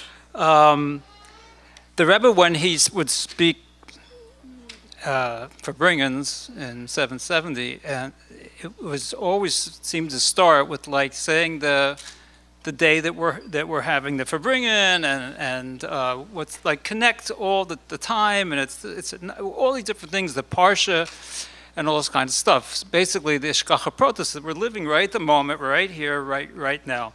So I'll tell you a little story that many, many years ago when I first had to do what I called the left brain stuff. The right brain stuff is all the creative stuff that artists do, you know. But the left brain stuff that we have to do is always quite challenging. So I did a series of exhibitions when I first started to exhibit. And I didn't prepare enough artwork, and I was selling it, and it was a whole story. There are places where I've spoken about it in detail. But when I came back, I was actually sick. I mean, I'm talking about going to a doctor sick. I was just from the anxiety of the whole trip. It was like 8 exhibitions I had overplanned. So I asked the Rebbe what I should do, what I should meditate on, because it looks like I could have some success as selling art, but I just can't handle all the other stuff. And the Rebbe told me what to do. He said, put out a pushka, a siddur, a tillim, and a chumash at the side of each exhibition, so people should see it there, and give a certain amount of tzedakah, 18 times 18 cents. But what the Rebbe said about meditating on, I should meditate on the hashkacha pratis. So this is a lesson in general for any type of like anxiety. In any which case, so meditate in the Hashgacha Pratis. Today happens to be, in a very short time, within an hour or so, we're actually going to be the day before Lag BaOmer, right? And it's really Hashgacha Pratis. I thought into this morning, and that we're having this whole competition and the awards and all this stuff here, because the only time the whole year that yeshiva bachrim and girls in the schools were actually given like a what do you call it, encouragement, or even like open book to do like something creative, was like the day or day and a half before Lag BaOmer parade, when they would like be like, oh, anybody can go, and you can go and spend the whole day making the floats and stay up all night and all this kind of stuff. So you think about it, this is like the anniversary of the time when really the creative juices were allowed to flow in Lubavitch. So I think that's just something very connecting to the whole thing. I thought into a little bit more, and like that the fact is that the creativity, that it should be that just before the Lag BaOmer parade. Because creativity, what is creativity? Someone has an idea, and they're actually, when they're creating something, that is creation, something new is coming out. You're seeing a revelation of what you want to create, right? So here, the day before Lag BaOmer is, if you want to say one day of the year, which is like really represents revelation, this is the day the Rashbi revealed like the most inner parts of the Torah, the most secret parts of the Torah to his Talmidim, and all these things in the Zohar and everything like that, which we benefit from Chassidus to this very day. And what is the, like, I thought into it, what gets us to feel revelation is creativity, like that kind of thing and all kind of things. So I think it was very connected. The other thing I was thinking about was that tonight's counting, so in the Spheros, is Simon Jacobson here yet? He's like the next, oh, there you are. You're going to be very proud of me. I'm going to quote your little booklet from to understand what we're supposed to be doing with the Spheros and each thing. So tonight's going to be Netzach, which means endurance, or victory, of Hod, which Hod is humility, right? So you'll tell me later if I applied this correctly, okay? So I was thinking, no, this is very humble to be it's a very humility. I mean, to be asked to speak in front of, this whole thing, and just to be very, very humble that, and as Alter mentioned, years ago, there was very, very a handful of any Hasidic artists, and now to just see so many who are actively doing things and taking and trying to apply Hasidus to it, very, very humbling. The endurance part of it is like, or the victory for me personally, is that to come to an exhibition with all these other artists, and I'm not displaying anything of my own, that's already a challenge. So the question, but nevertheless, on your way out, if you want to look at my mural, okay, yeah. Anyway, so having said all that, that's that. So where are we up to?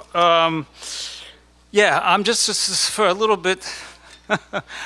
I really didn't realize this, but I thought that I was going to be speaking in the last couple of years. It was mostly to the artists who did the paintings, but of course, there are many out of town.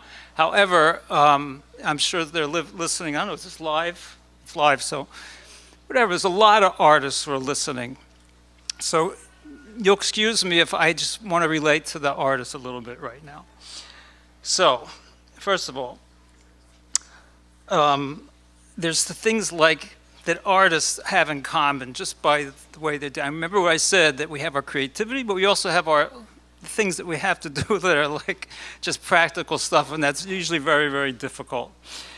So I just, like, I don't know about you, but I'm walking around, people know that I'm an artist, and the things that that people say to me, like, often they say, I'm sitting there, I'm having an experience, and they say, oh, you should paint this. Okay, thank you. Guess what? Artists are very creative and have lots of ideas. I'm not telling them not to say. I'm just saying this happens all the time. Or other things like this. We have all kinds of names for people. Like when I would exhibit with other artists, like we're really there smiling, we're making ourselves vulnerable, we're putting out all our pieces of art and everything like that. But people who are like artists who want to be professional, really bottom line is they'd like to sell it.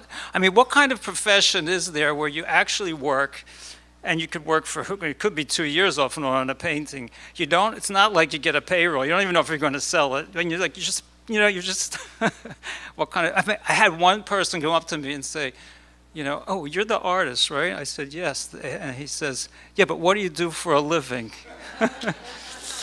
These kind of things. And most of the times you can't answer. You just don't answer. You just, everything. But I'm just talking to other artists. You may relate to this. The other thing is like the word you should.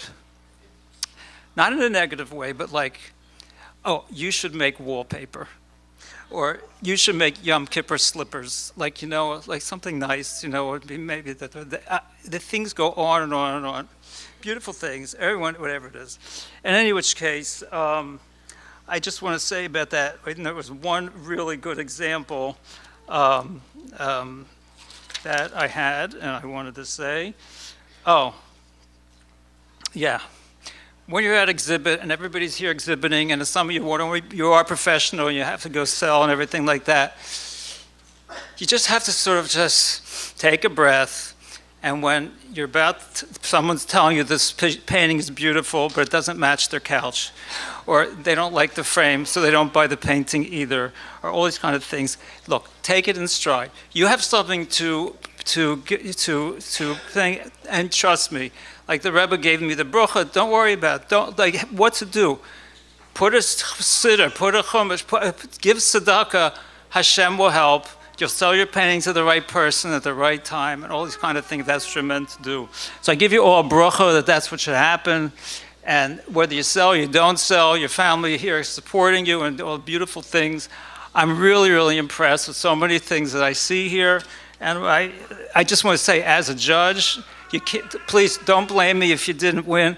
I'm only one of 6 judges, and I've spoken to the judge. It's very hard to judge these things. So we just all do, and we separately judge, and they add up the numbers, and whoever wins. But everybody's a winner today. Anybody who came and went out of themselves and took the risk to do it, kol hakavod. What can I tell you? So anyway, love you all, and yeah. We'll announce the winners soon. Yeah.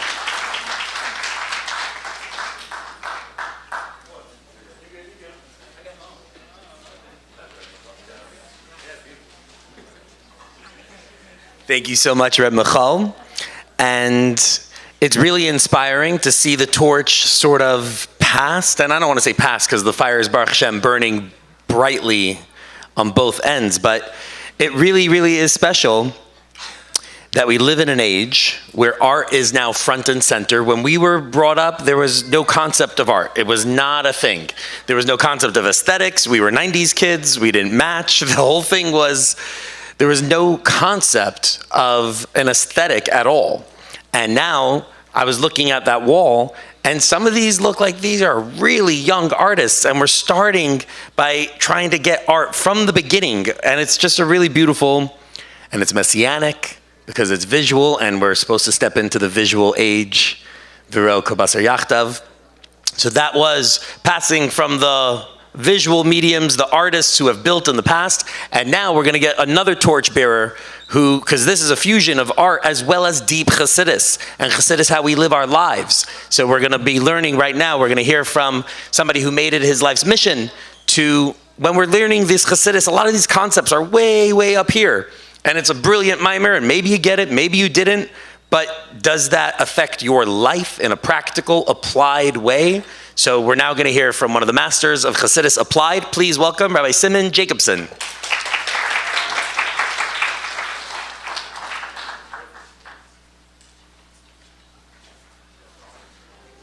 Good evening. Thank you. Menachem, thank you for making this happen. Thank you to all of you, the artists, families, and all those that gave them those artistic genes, means parents and ancestors. So I feel very proud to be part of this in some way, because the convergence of bringing together so many potential elements and actualizing them is really not so common, especially in the Jewish religious world, even in Chabad. And what I mean by that is, firstly, empowering people and rewarding them for using their talents.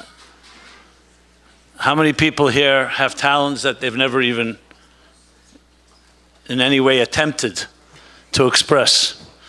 Either because you didn't know you had the talent, or because people discouraged you and said, who do you think you are?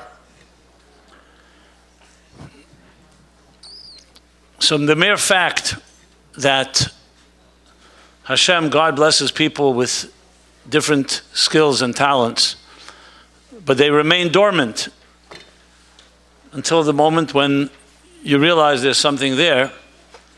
So I can't tell you how many times the Rebbe in his talks would say that every human being has something unique about them. And if you don't actualize that uniqueness, no one else will, because no one else has that particular ability. So the entire world, everyone is missing something. You know, think of it like different musicians in an orchestra, and one of the musicians decides he falls asleep in the middle of the symphony. So the entire music will be compromised. So that's one thing. You hear an echo? At Matan Torah there was no echo. So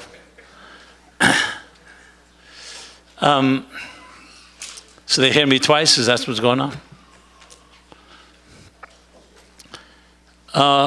So that's one thing. The second thing, as was mentioned here by several of the speakers, Chassidus and Torah in general can remain very abstract.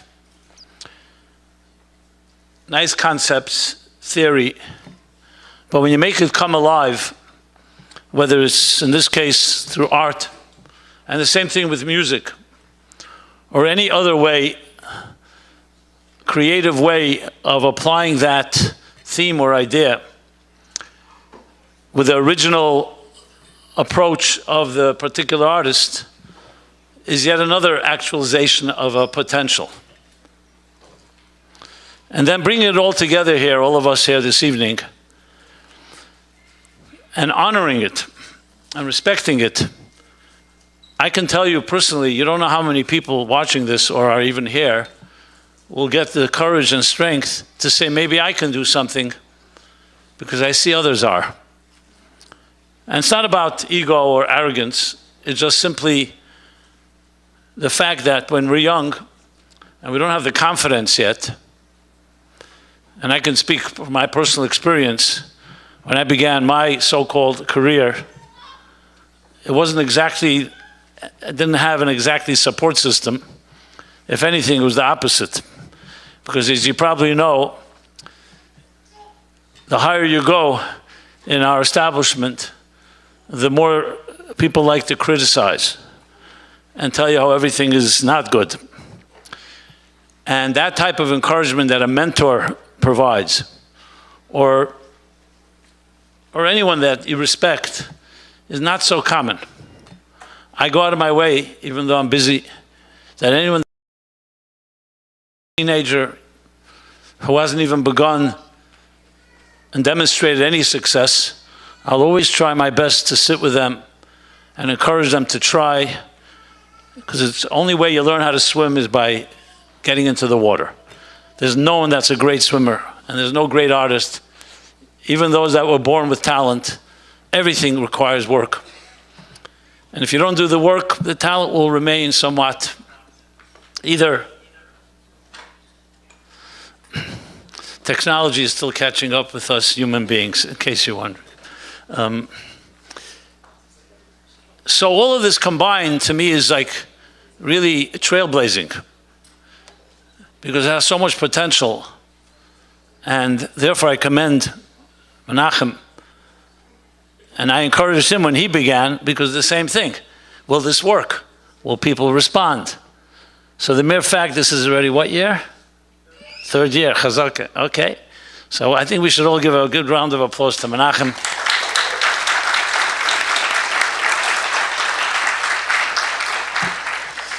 I don't know everyone on the team, but I want to not ignore anyone. I think everyone else that supports and helps you, and I'm sure there are many.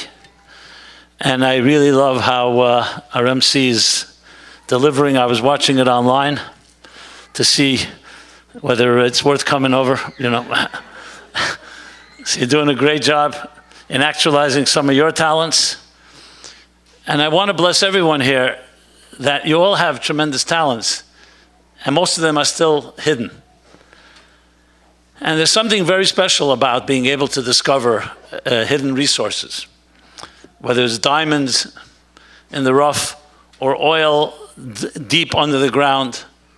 There's something about it. There's something about the human spirit that's very exciting when you discover something that you didn't know was there. And you all have that within you. You know, one of the things I could easily testify to, that the Rebbe, when he looked at people, that's what he saw.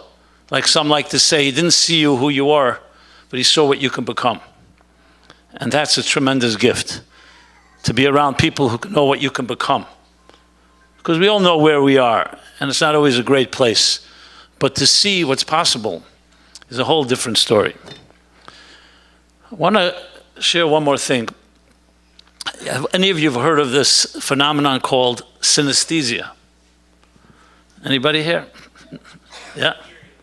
Yeah, so synesthesia is a true phenomenon, a scientific phenomenon, that there are people who, even though sound and sight are two different senses, right? The things you see and the things you hear. Yet there are people, for some reason, their wires get crossed. And actually, when they hear a sound, they see a color. And when they see a color, they hear a sound. Literally. I know it sounds weird, but there are people, many artists. There was a Russian Jewish artist called Kandinsky. He had that. Some say Van Gogh had synesthesia. And there are musicians and artists today that have that. Billy Joel was an example. I'm not going to name drop here, but there are quite a few people. But the original synesthesia actually happened, as usual the case, to the Jewish people. You probably can guess what happened by Matan Torah. So it says that Kol ha'am royin v'shemin, that all the people heard and saw the kailis, and they saw the sounds, and they heard the sights. That's what the Chazal explain. Royin es hanishma v'shemin es hanira. They actually saw sounds, and they heard sights. So Chassidus, trying to explain this strange, like I said, wire crossing, explains it very simple. Because everything originates in one place. Before there was sound and sight, it was all one. And then the way God created, then he created a structure. And some things went down the channel of our ears, where we hear sounds, and some things went to sights. But then there are experiences in life where you actually hear what can be seen, and you see what can be heard.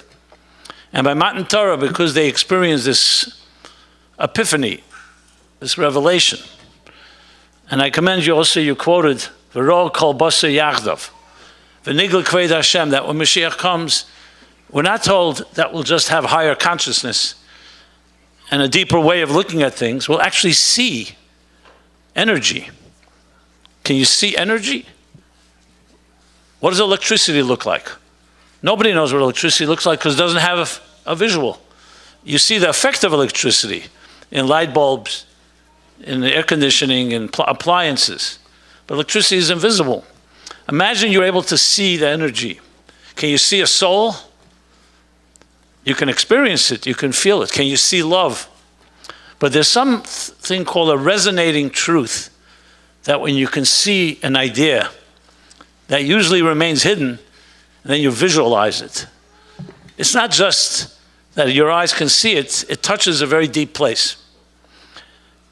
As a writer myself and a speaker, communicator, so it is a form of art.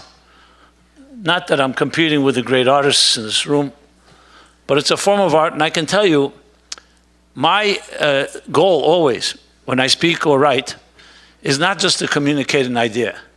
It's to make it visual that the person listening should be able to create an image in their minds. So let's say you talk about the soul. Can you visualize the experience? And the same thing with music, frankly.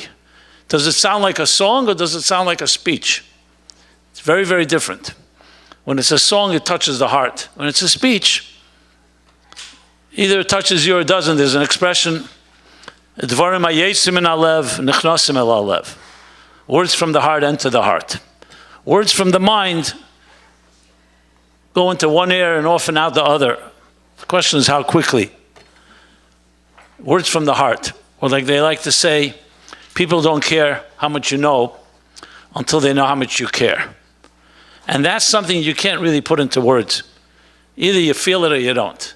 You'll know when there's empathy. You'll know when someone really cares and is not just sharing with you a brilliant idea. So when Mashiach will come, like it was by Matan Torah, there will be the convergence of sound and sight. And a good artist, when I say good, I don't necessarily mean the best artist in the world, but all of you that are doing your best, and that's what can be expected. You can't do anything more than try your best. What you're really doing is trying to communicate through sight, through a visual, a sentiment, a feeling that is usually not visible. So that itself is tremendous. You're taking the invisible and turning it visible, whether it's a feeling. In this case, we're talking about the Yud Beis Psukim. So I remember, I'm not as young as I look, or maybe I'm not as old as I look, I don't know, whatever. But I was around 50 years ago.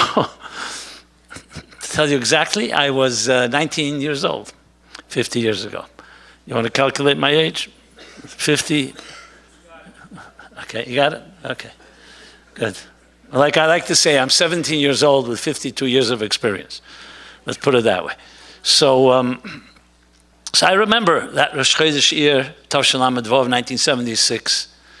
The year was when the Rebbe announced Shnas HaChinuch, a year of education. And Tzivus Hashem wasn't founded yet, actually, until 4 years later. But the Rebbe was already putting a lot of emphasis on children, and he was speaking to them when they came back from camp. And then that Rosh Chodesh year, the Rebbe unveiled the 6 psukim, and Maimor Chazal, as was mentioned, 2 from Teresh B'Ksav, 2 from She'er Shabbat Peh, and 2 from Tanya. And then Lag BaOmer, the other 6, and that became the 12. You probably know that there are many, many researchers and scholars are trying to figure out, till this day, why these 12. I mean, they're quite fundamental, but still, everything is calculated, and each one expresses another theme. Here's not the place to go into it, but I found it to be brilliant. Whoever came up with the idea is to use that as a lens, because it's coming straight from the Rebbe. That means they are foundational principles, one after the other, and use that as the springboard to challenge the artists to create something with that verse or Chazal in mind. And to me, that's also the fulfillment of another potential, and that is what the Rebbe intended when he came out with it. I cannot in any way feel that the tremendous pride that the Rebbe has right now watching, that he came up with an idea 50 years ago. And here, young men and women are actualizing it to the best of their ability. And therefore, it'll go much farther than any of us can imagine. Because you're taking a pasuk or a Maimar Chazal and you're making it come alive. I've seen some of them, I haven't studied them all, but everyone has its own original touch and flair. And it is no doubt in my mind that this is a fulfillment of another expression that the Rebbe said 34 years ago. Tut alles was ihr kennt. Do everything you can to bring Mashiach. And we know the direct approach is very straightforward. Mashiach told the Baal Shem Tov, when will you come? When the wellsprings of Chassidus will spread outward. What does outward mean? So outward means in space and in time, but it also means in all mediums. And one of them is visual. That's the most outward of all, because a visual thing can be very external and superficial, but imagine that the outer visual expresses the most deepest, most intimate feelings and concepts. That is the ultimate. You know, in Hebrew, the word for face, panim, means both outer, the face of something, and panim, panimius, the inner. In no other language is that way. In English, when you say the face of something, it means usually the surface, and it does not express what's inside. Inside is a whole different thing. It's only in Hebrew that panim is both panimius and the outer. Because at the end of the day, it's an expression of divine unity, of Hashem Echad, a seamlessness between the inner and the outer. And yes, your face, your outer face, even though the people can be duplicitous, and people can, as they say, Echad b'peh, Echad b'lev, they say one thing and they mean something else. Those are con artists, and those are people who can stab you in the back even when they're smiling. But the truth is, the most beautiful people are the people, what you see is what you get. Look at little children. A smile is a smile. They'll never give you a fake smile. And they also won't give you a fake scorn. It'll always be reflective, sometimes too much. And we have to train them. Don't say everything. You know, you have to learn how to lie a little like we adults. Think about it. Who taught anyone to lie? Children don't lie on their own because they're pure creatures, they're children of God. They learn from their adults around them. That's another discussion. I think the ultimate, especially Hasidic art, is to bring that emes from the inner all the way to the outer. And that's why ultimately synesthesia is the experience of a nigla kved Hashem. And it's not just we say, you know what, it's so deep no one can ever see it. It's so deep no one can express it. You know, in Judaism, especially Chassidus says, we want to express the inexpressible. And we want to communicate the incommunicable. How? It's not that easy, but you can do it. With love, and with depth, and with sincerity, and emes, yes, you could express the inexpressible. Some people feel they need to do it through foreign substances. Chassidus teaches us you can do it with your soul. But you have to get your soul active, and you have to make sure it speaks. And for that, we need to have a trusting environment, people that you can speak to, people not mock you, people who won't dismiss or diminish. So I want to say to all those that have submitted their submissions for your courage. I'm sure some people are afraid sometimes because what are people going to say? There'll be critique. I see you're nodding. Everything applies to you. I came here because last night I was inspired by all this. Okay, there you go. Okay. And I want to tell those that still need more inspiration that you have it. You have here a family and many others watching this. And our goal, of course, is to create a viral movement, positive viral, obviously, that this will be like a ripple effect, a butterfly effect, and take the Yud Beis Psukim that capture the essence of Judaism and really the universal message and the medium of the visual, the art, which is definitely an area that has not been fully, let's call it, explored. You know, a lot has been written, a lot of writing can still be done, but the visual is tremendous. And I'm sure this will spill over. I saw there's embroidery and some of the other arts, but it could also spill over to music and song, and really every possible way that human beings communicate.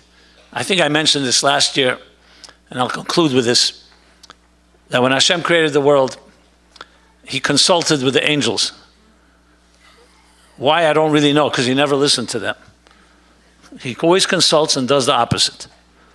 Maybe that's a lesson about how to treat consultants. I don't know. That's a joke. So he consulted with them and asked them, should he give the human race?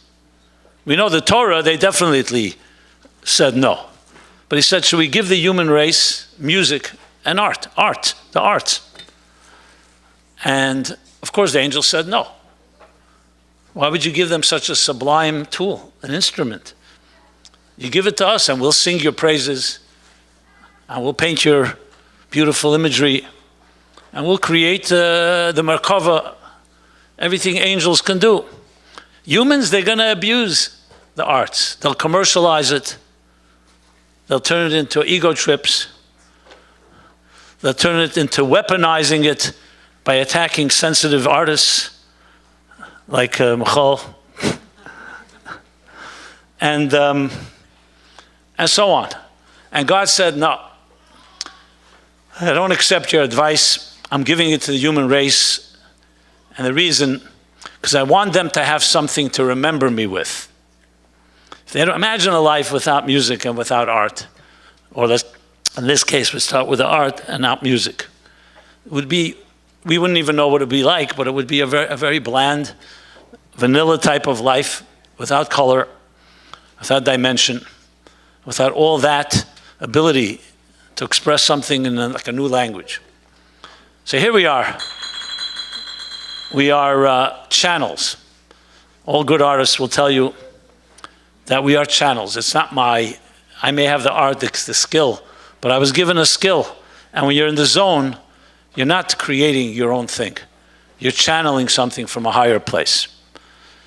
So what better way to do what we can through that medium in preparing the world for Yev and Nigla Kved Hashem, where the divine, the invisible divine, will be seen by Kol Basar Yachdav, not just the eyes of flesh, but the flesh itself will perceive it, will experience it. That's what we're doing. So again, big Yeshur Koyach, thank you to all those making this happen, especially the young and old, for that matter, who've contributed. And I know the work that it takes is painstaking, and very many times, how many times do you get stuck in the middle and you feel you can't finish? I know that quite well. I have many unfinished manuscripts all over the place. So Hashem should bless everyone as we go into Lag BaOmer, as Chol mentioned, is a day of creativity, Rosh Hashanah of creativity, because it's the Rosh Hashanah of Pnimis HaTorah, which is also revealing the inner. That's what Rashbi, Rav Shimon Bar Yochai did. He revealed the inner and the outer level. So, beautiful. Thank you so much. It's my honor to be here with you. And Hashem should help that just the mere effort and this evening should finally pierce the heavens, and Hashem should have Rahmanas and finally bring the Gula Amitis V'Ashlema. Thank you.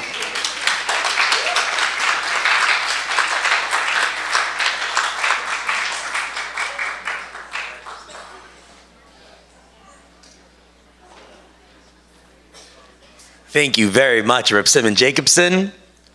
It's also it's very big of you, Reb Simon, personally, that you were talking about how when you were coming up, that maybe there was some stickiness. People are, don't get so big. Why are you shining so much? Stop shining so much. And you opened by saying, Chevre, shine. And it's a beautiful thing. And we're living in a generation where we're not afraid to see each other shine, which again is an answer to the whole Lag BaOmer thing. The students of Rabbi Akiva, they loved each other because Rabbi Akiva was the one who preached love, Zekal Gadol B'Torah, in the 12 Psukim.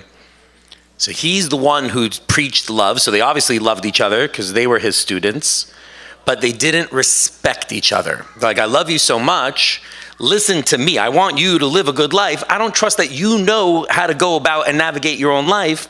So since I love you, listen to me. I don't trust you. Stop shining your light, conform, do what the system says. That's how you'll survive. And we're living in an era where Baruch Hashem, the people who have come before us, starting with the Rebbe Bereisham, and for the generation that we looked up to, they gave us a permission structure that we are allowed to. And that, I think, is in a big way what this gathering is right now. And Reb Menachem is, again, passing this massive permission structure to all the artists. There is a platform for you. There is a place for you. Yes, we want your shine. We want your piece. That's also Teretziva Lanu Marasha. It's an inheritance. It is yours. You have to be mechadish in Torah. We need to hear your chedushim, otherwise the Torah is incomplete. So we're living in the generation where we want to hear you, we want to see you, and we're now going to hear from an artist who we're going to get to know on the stage. We're going to have a bit of a conversation, and I'm very curious to see what drives an artist to show. What do you want to show? What's important? So we're going to now have a discussion with a very beautiful artist that I've just come across, and we're really excited to call up Reb Yaeli Glick.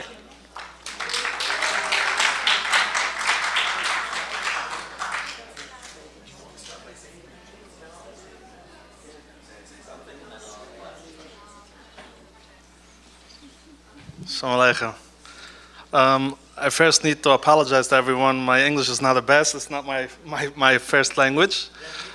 Alavai. So the same way I'm not expressing that good in English, so my art is probably considered Yiddish art too. So if this is a way of expressing myself. So Baruch Hashem, I have this here the last almost 20 years that I'm most of the time full-time artist, and I paint. I try to paint every day, and I divide my talents between I'm writing safras, I'm a sofer, a half of the day, and on the other half I'm painting. So it's a very big thing for me, like to see so many people are interested in expressing themselves in art, because through the years I taught probably over 1,000 children. I used to give classes in where I live in Monroe and in Williamsburg, Muncie. I used to give a lot of classes for children, and the change you see in children when they express themselves in art is so strong. It's tremendous. I saw that so many times that children just transformed over the weeks. They came with new drawings, and there's so much talent around that it's really amazing.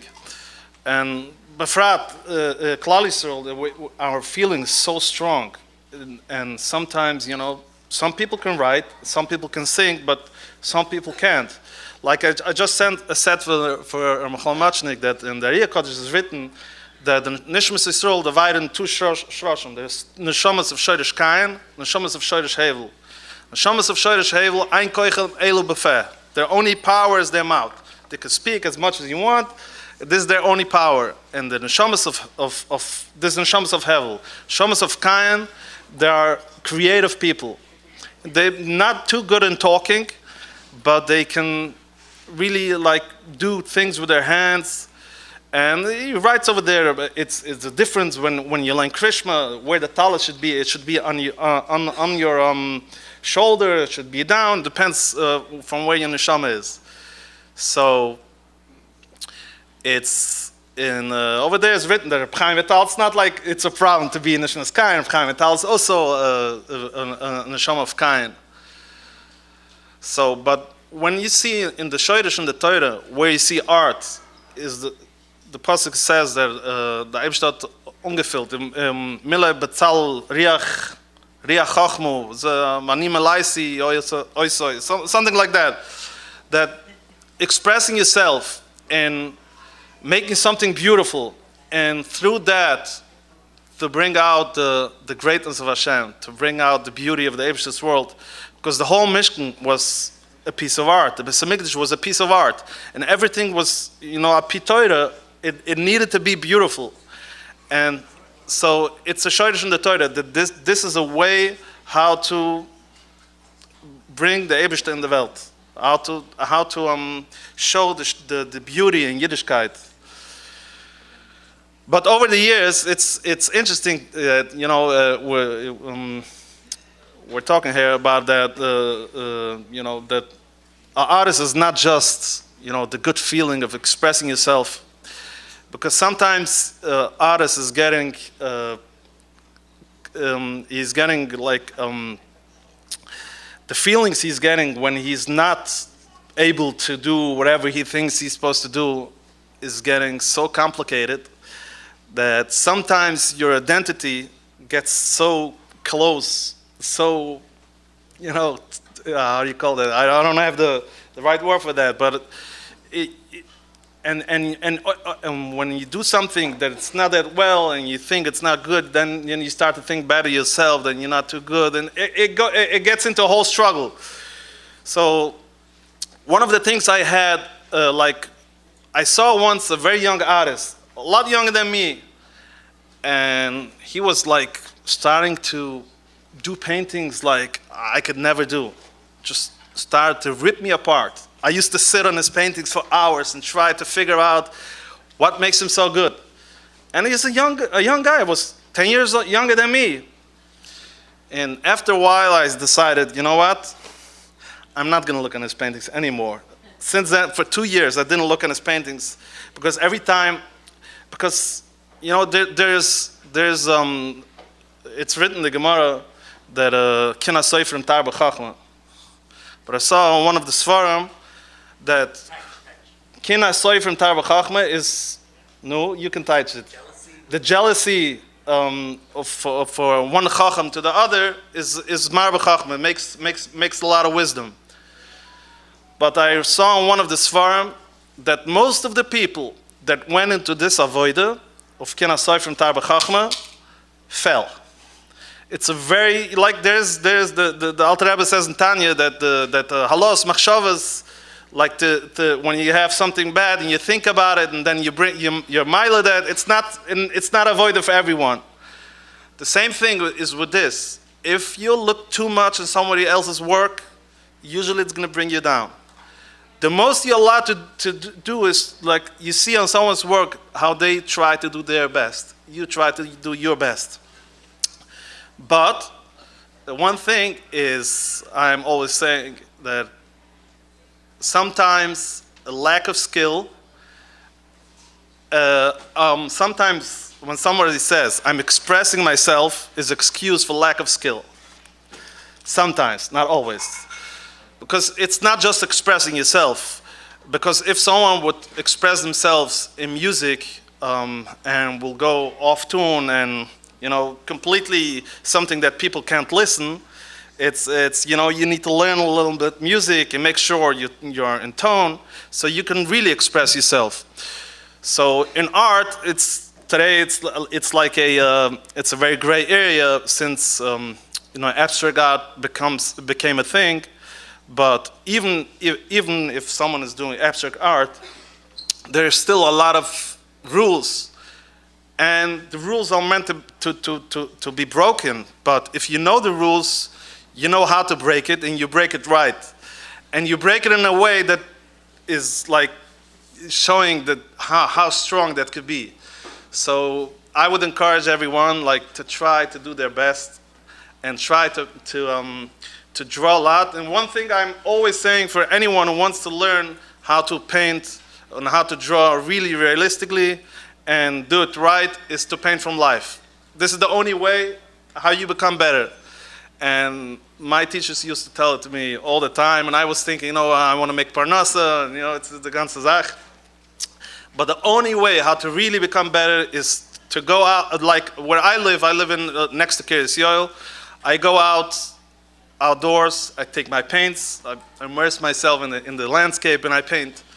I do this. I have hundreds of paintings. Most of them I'm not selling even, because it's just it's a study. It's not always finished. But this is I call this my art push-ups, because when you do this stuff and you observe nature, you observe, and if you are privileged enough, you can have people pose for you, or you do some still lifes. Everyone is, but when you observe the Bria of the Eibishter directly, and you try to record, then it's a whole different thing. It's a whole, you can't compare it to, you know, when you try to copy photographs, the photograph is how a machine sees.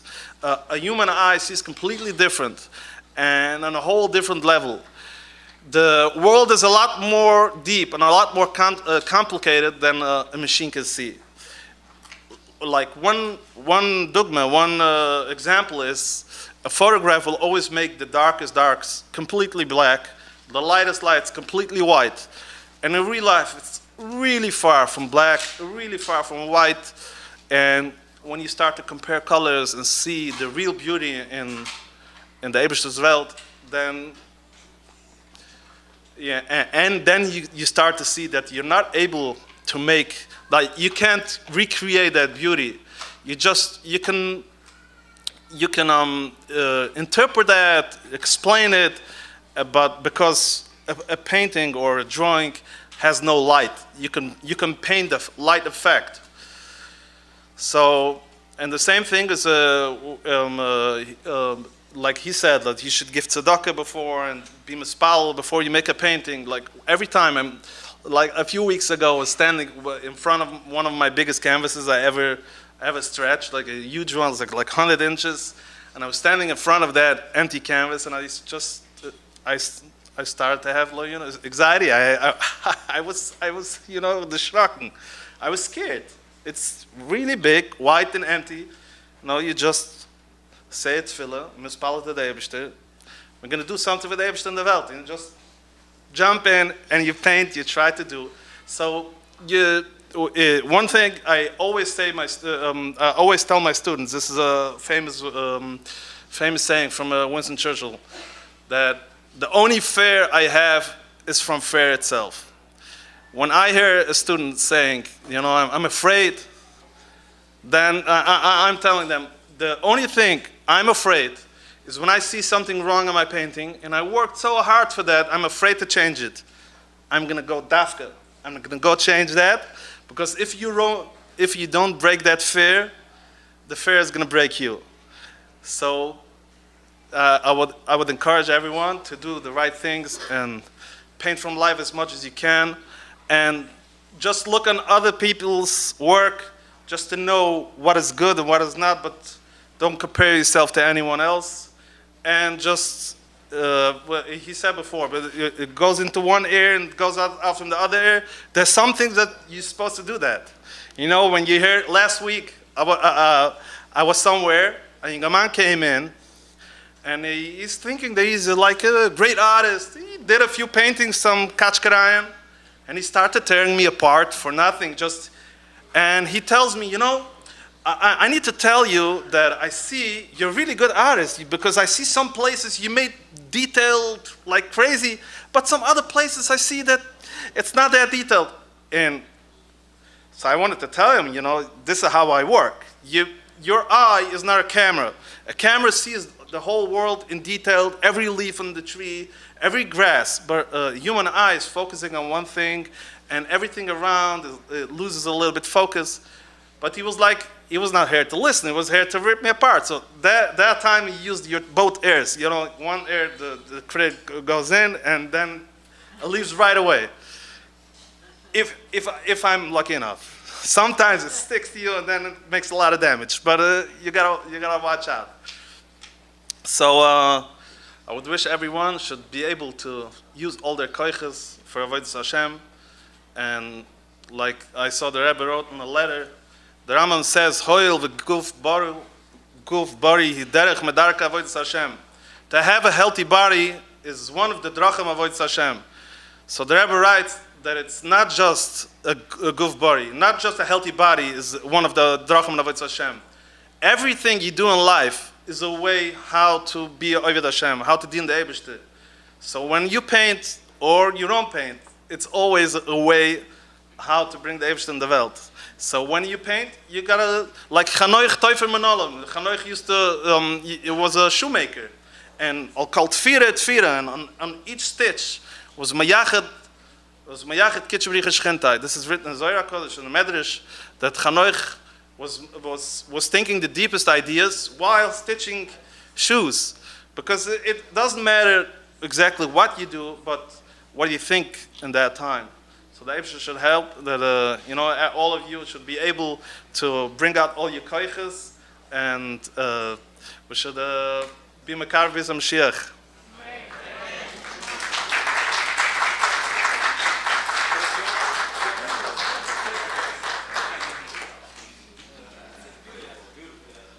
And now for the interview.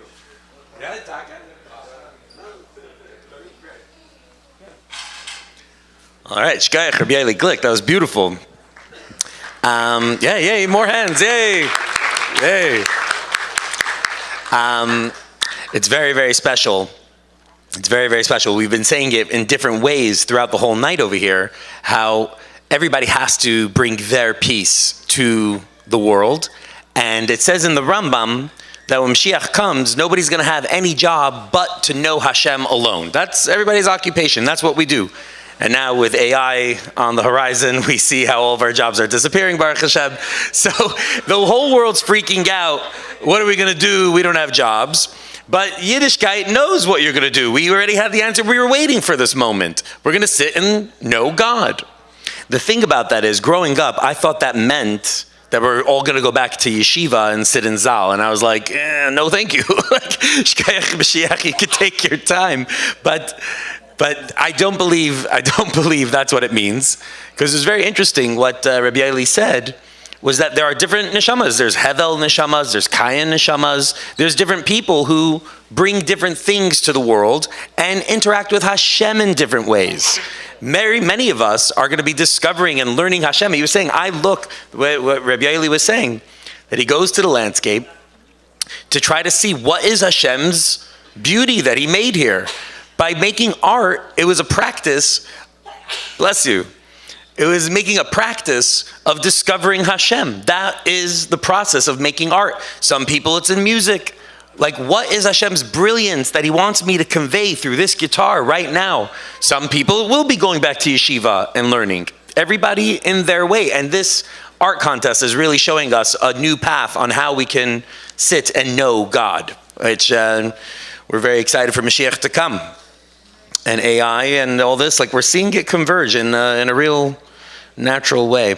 Okay, the moment you have all been waiting for. We have our list of winners. Very exciting. And there are two tiers. There are the hobbyist winners and the professional winners. We're going to start with the hobbyists. There's a Prodigy Award. You want to do that one first? Who's doing that? You want to do that one? Perfect. Just want to explain the order. We want to both, slowly bring them up. So we're going to go a little slow, but try to keep it moving. Not really so many speeches. Maishi Katz, somebody who actually is a contestant, so a little whatever. This year didn't submit, but he's so involved in the backbone, both in the ideology before this even started until right now, just a lot of the day-to-day grind, making sure this happens. He's going to call up the Prodigy Award. Then we're going to have the hobbyist and professional. The hobbyist, we're going to have, for the hobbyist professional, we're going to have Alter Deitch call up third place. We're going to have Michal Muchnik call up second place for both. And then we're going to have Rabbi Simon Jacobson, if he's okay, to call up. He's going to announce the first place. You have them, right? Okay, amazing. So we're going to do hobbyist, 1, 2, 3, and then we do professional, 1, 2, 3. We have the easels here, and I want to just take a second to set up the easels here. Yossi and Avram, thank you so much, and Daniel. If we could do 4 and 4 right here. And I go to Hebrew school every single day. Every single Sunday. And the bottom line is, who's a winner? We end off every single day, everyone's a winner. So to say that now.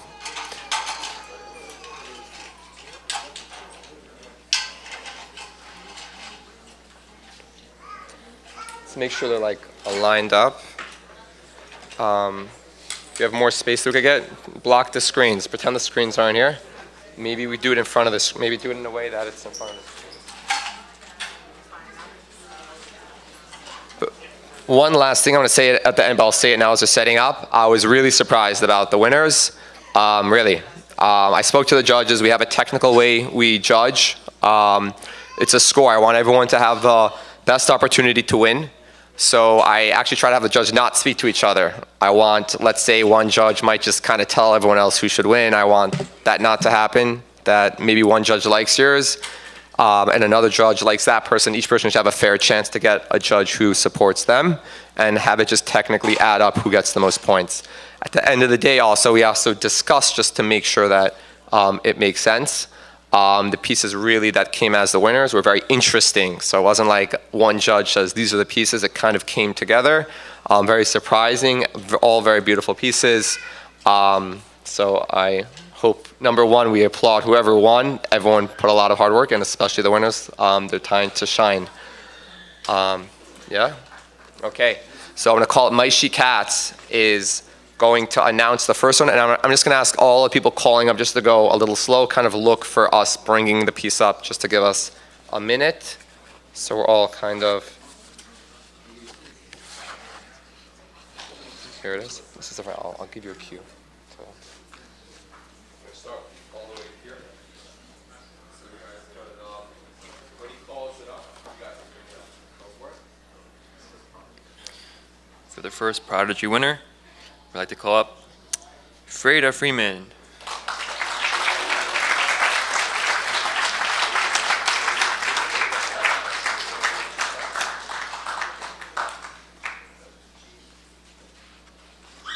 Do we have Freda Friedman here? Florida.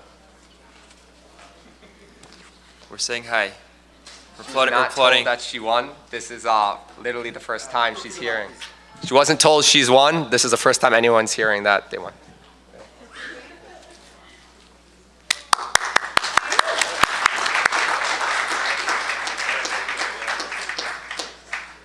Thank you, Maishi. And by the way, Maishi is a phenomenal artist himself. Check out Art of the Covenant on Instagram. He is incredible, and book him for all your artistic needs. Sorry, Reb Michal. I'm also really happy that Freda won. When I was walking around, this one just blew my mind. It's like Tchias HaMesim, and it says that every Yid earns Tchias HaMesim because it's a reward. There's a mimer, Kol Yisrael Yashel Chayik Lam Haba, and it's all about how every yid is full of mitzvahs like a Riemann. So that's a pomegranate tree, and it's coming out of the ground, and it's Tchias HaMesim. It's a wild, wild piece. So kol hakavod to Freda. And we are now going to call up the third place winner for the Hobbyist Award. I wish I knew what her piece was. I'd describe it first, because like I wish we could have talked about that Tchias HaMesim first. But third place for the hobbyist is Devorah Leah Strasberg.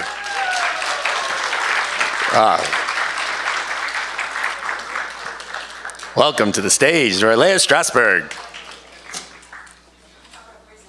There you are. And yes, winners. And absolutely beautiful piece. And when I was doing the tour around all of them also, I felt that one personally because it's very nostalgic. That stuffed Torah that I think we all had as a kid, that little stuffed Torah. And just for me, it transported me all the way back to Empire Stiebel with my Zadis, both my Zadis, davened in Empire Stiebel. So that is a beautiful piece. Thank you for the trip down memory road. And we are calling up to announce the second place winner. Please, Reb Michal Muchnik.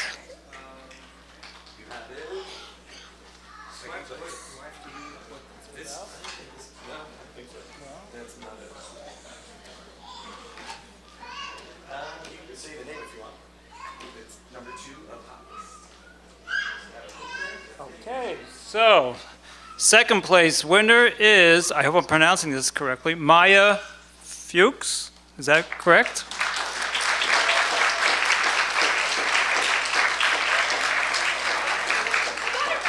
Good.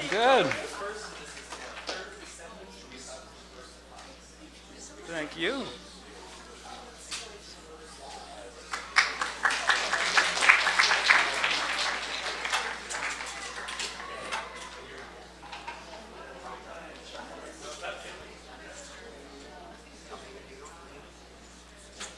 Thank you so much, Reb Michal. Also, when I came across this one, mind-blowing. I don't fully get it, but the vivid colors, and it's like neon, and it's Eretz Yisrael, and it's the tree of life, all beautiful things.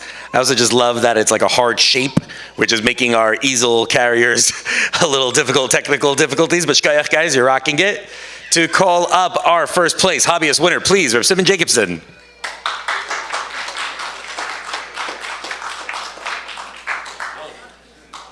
First place, that's good. Hobbyist. Okay. How suspenseful does this have to be? Okay. First place award for the hobbyist is Naomi Kiselevich. Is she here? What else do I have to do? Anything else? That's it. That's it? Oh, wow. She here? She here? Is that you? Oh, here we go. So what do we do? Oh, okay, here you go. This is yours. Take a picture. Go ahead. Beautiful.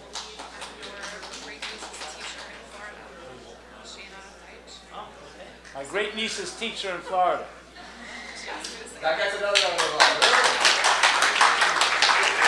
Okay, great.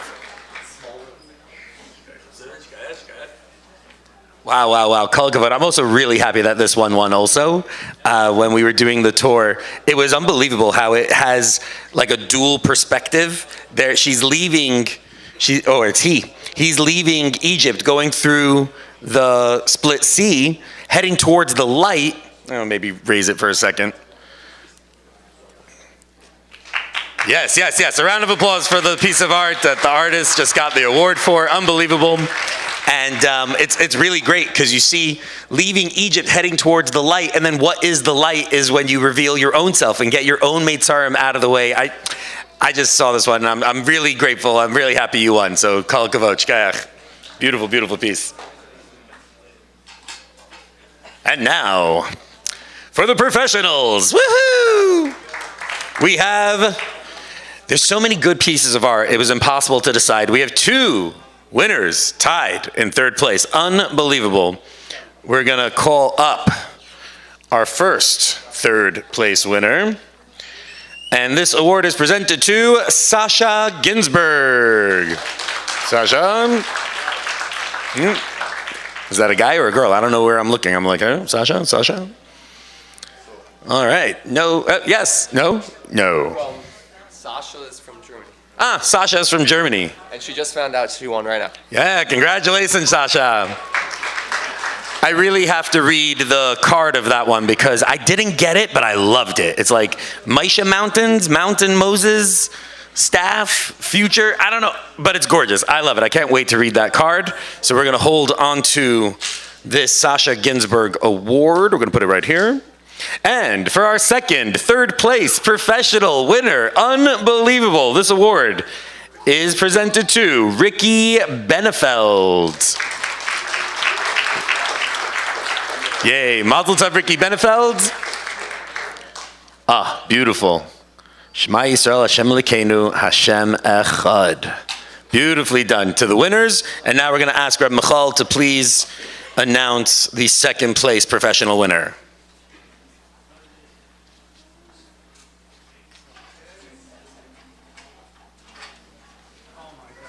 You keep giving me the pieces that have the hardest names. Okay, so second place award. This is awarded to Ann Carol Tellez.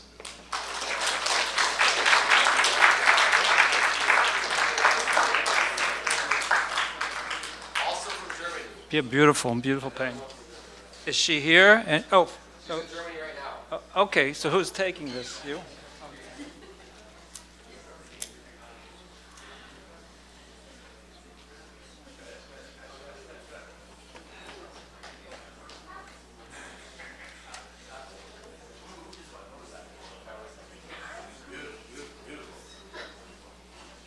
All right, all right. The moment you have all been waiting for. I see everybody sitting, Pashat, at the edges of their seats.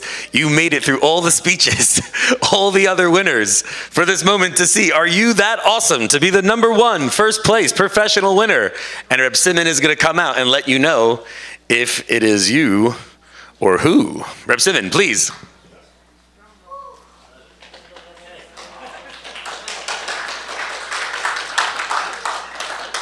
It's not me. Why are you applauding me? Okay, first place award for the professional track for outstanding performance in the creative field of conveying a Chassidus idea through your talent of art in the Chassidus in Color Art Competition Education Edition. So the first place award goes to Mrs. Andrea Brooks. I hear from England. I believe it's from the UK. We have a representative. That's your mom? Oh, great. Are you good too? Can you do this? There you go. Picture time. Okay.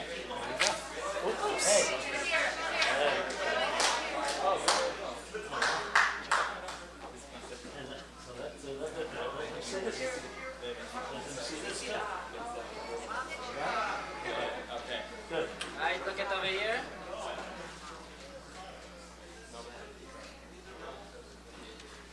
Okay, excellent, great. Thank you. Congratulations.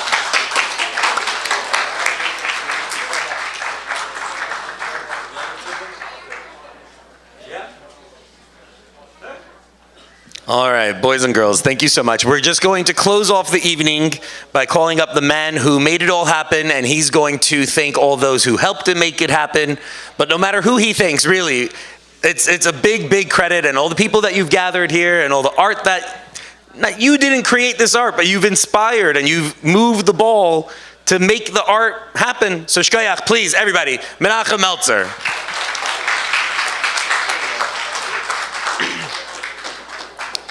Number one, it's my father's coming up birthday, so mazel tov to my father. Anything that happens, we always have to have a kadar satayv, especially when we're right now in the week of working on the midah of Haid.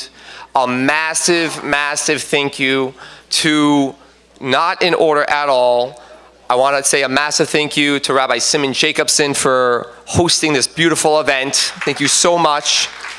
Thank you so much for Mika Sofer for advertising and making it happen and going above and beyond, making this something that really spread, something way beyond someone with a basic phone's reach. Thank you so much, Mika Sofer. There's a girl by the name of Hinda Greenberg who was so helpful coordinating with people all around the world. There was one day that there was a break where I didn't speak to her, that I didn't have any contact with her, and she told me the next day that Baruch Hashem she was a mother, and she continued talking to me right after that. So Baruch Hashem, we have an intense people helping. Maishi Katz, thank you so much, Maishi Katz. 3 years, Chazaka. Avram Yitzhak Abrams, someone who last year was for 24 hours straight set up the event. That means from 8 p.m. Motzi Shabbos till the next day, Sunday, Monday morning, 1 a.m., didn't go to sleep. And this year as well, Yossi and Danielle, the same thing. We didn't go to sleep yet, and we're proud. Woo! Thank you so much for our amazing judges, especially this year, Mush Kanner, who went above and beyond with graphic design, making a book and making graphics and making the beautiful design of the kids' little box right there. All things that we did graphic, Mush Kanner made happen. Thank you so much, Mush. She's not here right now, but thank you so much. Miriam Rappaport, so many hours last year above and beyond. Definitely one of the miracles. I'm counting every miracle, and that's one of the most massive. Thank you, Miriam Rappaport. Right? There are so many more people to go on, but Michal Machnik, thank you so much for making this happen. Thank you so much, Esti Klein, for being such an amazing judge and your advice. Rabbi Yael Gluck, thank you so much for joining the team this year. Rabbi Yael Gluck, thank you. I want to go on and continue. The bottom line is that this is something that there are so many people involved in trying to make this a beautiful, and every single person who put their creativity and months of time and learning, and were reported back that they were able to finally get inspired and learn something new for the first time. You are joining in and fulfilling what the whole push of the contest was for. So thank you everyone who got involved. Thank you, thank you, thank you. And one last thank you goes for Yehuda Holtzberg and Fitz Baumgarten, who gave us this beautiful hall for free to enjoy last year. This year, thank you so, so much. Joburg, buy their meat. There's supposed to be a beautiful Mona Lisa that I printed 3 things out of Mona Lisa eating Joburg, very disrespectful, but we did it. And somehow it got stuck in the printing press. We made it, we have it somewhere, and it didn't end up. So thank you so much, Joburg. There's so many more people. Please, I encourage you to read the article where we are gonna thank everyone in depth. Everyone, if you have any questions, feel free to reach out. Have a good Nacht, and we're looking forward to see you guys next year.